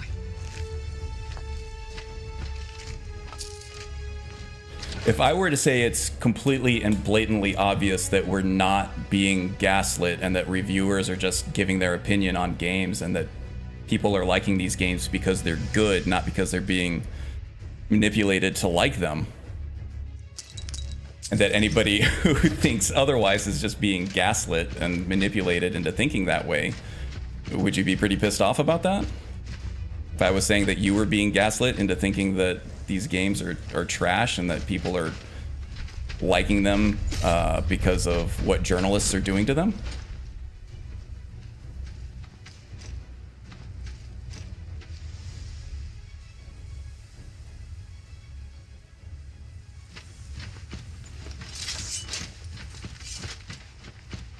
Okay, what the fuck was I doing?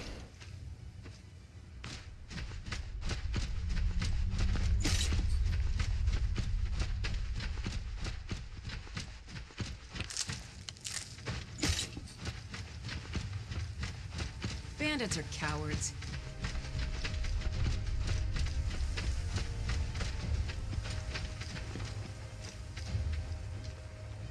It's a little after 2 your time. Yeah, I probably I could probably use a break anyway. Or the contacts in which I'm speaking. I'm not context. Okay, I'm trying not to insult you. No, I know. I'm just you're not trying to insult me. You're probably trying not to insult me, but the words that you're choosing are still insulting. I'm just trying to get you to realize that.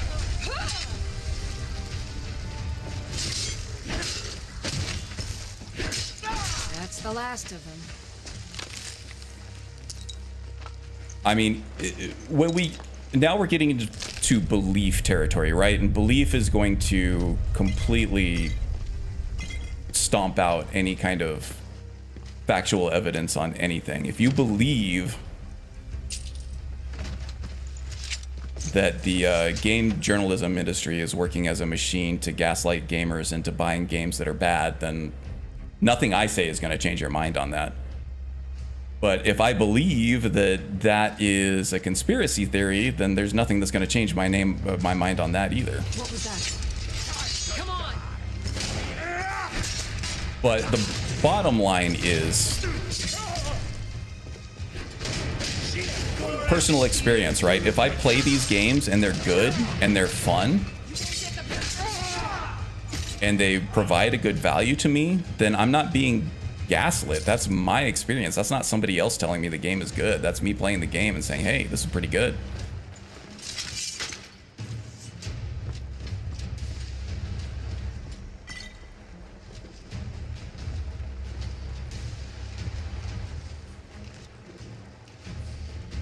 Yeah, I know. We're cool, Silent. It's just certain language that gets used has a certain amount of power over people's emotions, and I think a lot of journalism or just your random ass dude with a microphone on YouTube, whether they're doing it or not, they're doing it on purpose or not, they're using language to fire up people and motivate a certain base to do a certain thing, and that emotional language is very powerful, and it does exactly this. It gets you riled up.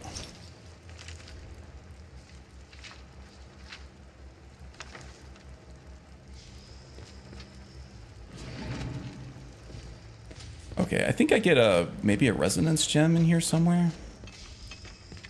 Or was just more environmental.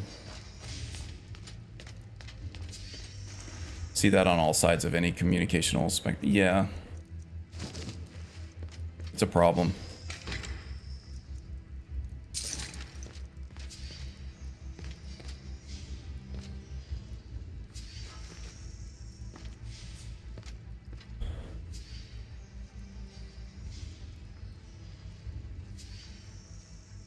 I pick game that like to play, not by reviews or yeah. No, I discount a lot of reviews.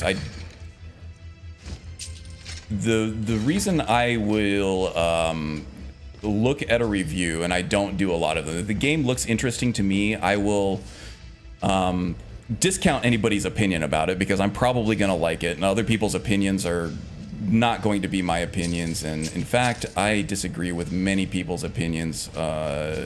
Especially reviewers on a lot of these games now. If the game looks interesting to me and it runs well, and that's why I look at the reviews, especially Digital Foundry is like my source of truth, really, because you can't really fake the stuff that they do. It's they count pixels, they count frames. It's completely repeatable by everybody everywhere, given the same hardware that they're using. If it performs well, then it's going to be playable for me. There are plenty of games that I got burned by that just are stuttery trash fires of technical games. Like Black Myth Wukong was one of them that, by all accounts, was a really good game. It was, received awesomely by a lot of gamers. It was completely unplayable on a technical level out of the box for me. I played it for like 2 hours and I could not stand the stuttery mess that it was. It was terrible. The game was... Yeah, art style looked great. The story was, obscure, and there was a lot of, cultural walls between, the lore from the Chinese side of things to the translation and the English and American side of things. But it was compelling, I thought, and I really wanted to play it. And then, it was the stutteriness of it was just, it was awful. And if I had watched the Digital Foundry episode review on that, and I probably would have been able to save some time there. Ultimately, I was able to fix, to a certain extent, quote unquote, fix it with things like lossless scaling and Special K to get my system to think my monitor was only running at 120 hertz when it is a 165 hertz monitor. But I shouldn't have to do that. But the difference in the language there is, and it would work fine on some people's computers. There was less stutter on PlayStation 5, it sounded like, but there was a lot of input lag because they were heavily relying on frame gen to get their 60 FPS mode running. Roll Oyster. So the mileage is going to vary there, but the difference between what I said and what other people are saying about games that I do like are that there is a good game there. It just has these problems. And for me, those problems I couldn't get around. It's the same thing for other games like, I don't know, we talked about Dragon Age.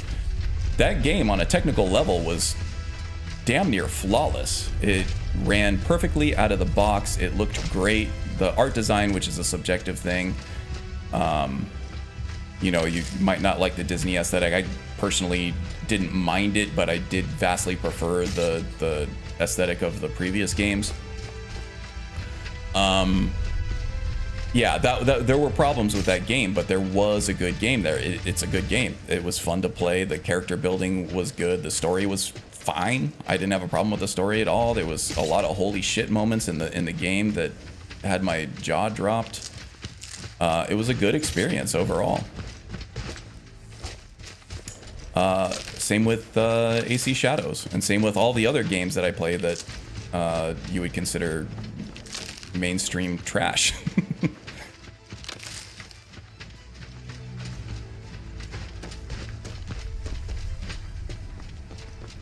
They all have problems, but the problems are, depends on you know, how much weight you put behind them, whether or not the game is good or bad or playable or not. Okay, I have no idea what I'm doing anymore. I'm ranting. I'm ranting. I need to eat something. So thanks for, let's see, were you playing Wukong on the computer? Yes, I was. Makes sense, probably better than PS5. You would think, right? But no, on PS5, at least the frame times are steady and you don't see the choppiness in the frames, the lack of a consistent frame time. It actually looks smooth on the PlayStation 5. On a PC, depending on the hardware that you're running and the setup that you got, it looks very, very choppy. The frame timings are all over the place. The consistent frame times are a big problem with that game on PC. Not to mention there is a lot of compilation stutter and traversal stutter as assets get loaded into the game. It's probably several years, if not a generation or two, behind the tech that more mature companies are running. Like, you know, the Dragon Age tech was perfect. Capcom has, you know, if you're not looking at Monster Hunter Wilds, which does have similar technical issues, but things like the Resident Evil games, they did a much better job on it. FromSoft is still very behind on its PC ports. I think Armored Core did a better job, but Elden Ring was really stuttery. It's just that game was so good on all other aspects. That was mostly just shader compilation stutter. So once you got most of the effects out of the way, then yeah, it would start running more smoothly. But once you encountered a new shader effect, it would stutter like hell. But Armored Core seems to be doing a lot better. Hopefully they have it fixed for Night Rain or whatever game they have next, coming out after that. But for the most part, the Western studios are not completely immune to it, but the Western studios do a better job as far as optimization and performance and getting their game to run on a technical level. Hellblade 2 Senua's Saga, I think it was a Western studio. I forget where they're located. They're like Sweden or something, Norway, somewhere in the Scandinavian Nordic countries up there. That game was a technical masterpiece. It was flawless, and it uses the same Unreal Engine 5 engine as the Black Myth Wukong team was using. So it's possible. That team just isn't there yet.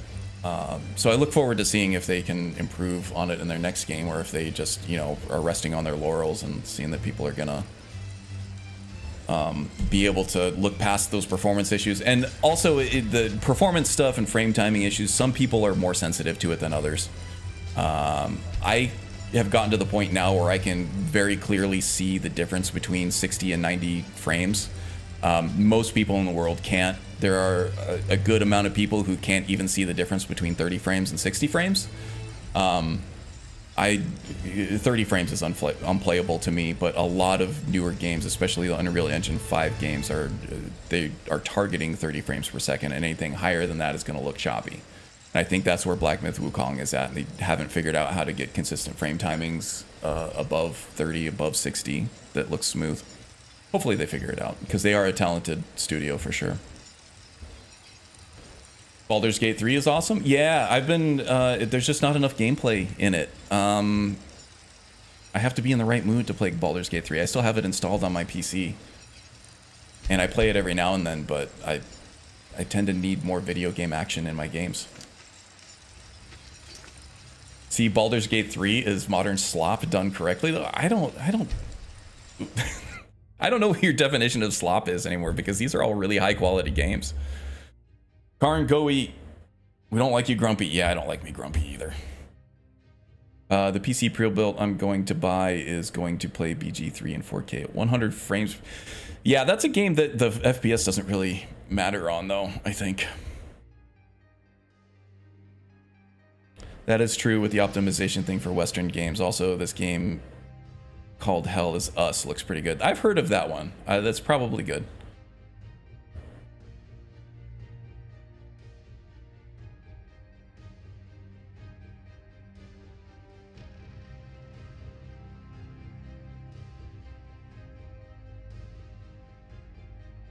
let's see here. You were playing, yeah. Gaming companies have become too corporate, money-hungry computer. Well, yeah, that we can agree on. These big publishers, yeah, they are definitely wanting a bigger and bigger piece of the pie when they're not doing any of the creative work or have any of the vision. And we get things like microtransactions that ruin a lot of games on a creative level, and that sucks. I don't like it. But like I said, even EA is putting stuff out like It Takes Two and Split Fiction, which don't do any of that stuff, and they're just delightful, amazing games on their own right, and EA happily publishes it. Baldur's Gate 3 was the same way. They were kind of like hands off by the publisher. And look at that. Tons of Game of the Year awards. Good stuff. Yep, that's an EA game too. So it does happen. I actually really like the Jedi Survivor and Jedi Fallen Order games as well. They're really good games. The Jedi Survivor is one as a counter example of Western studios having better optimization, because that game ran even worse than Black Myth Wukong, like terrible. Even though Jedi Fallen Order was completely fine. I don't know. All right, guys, I gotta eat something. I haven't eaten something in like 5 hours, and I'm a big dude. I need my calories. Owlcat? Who is Owlcat? Hazelight made It Takes Two and Split Fiction, and they are definitely under EA's umbrella. Baldur's Gate 3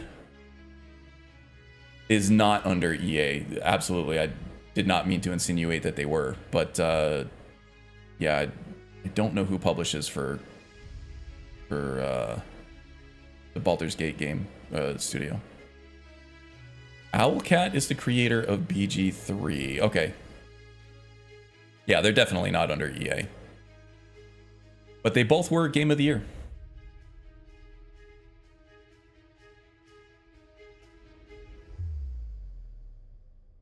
Viva La Dirt League has a video series running making fun of the whole Mac. Yeah, well, it's ripe for it, right?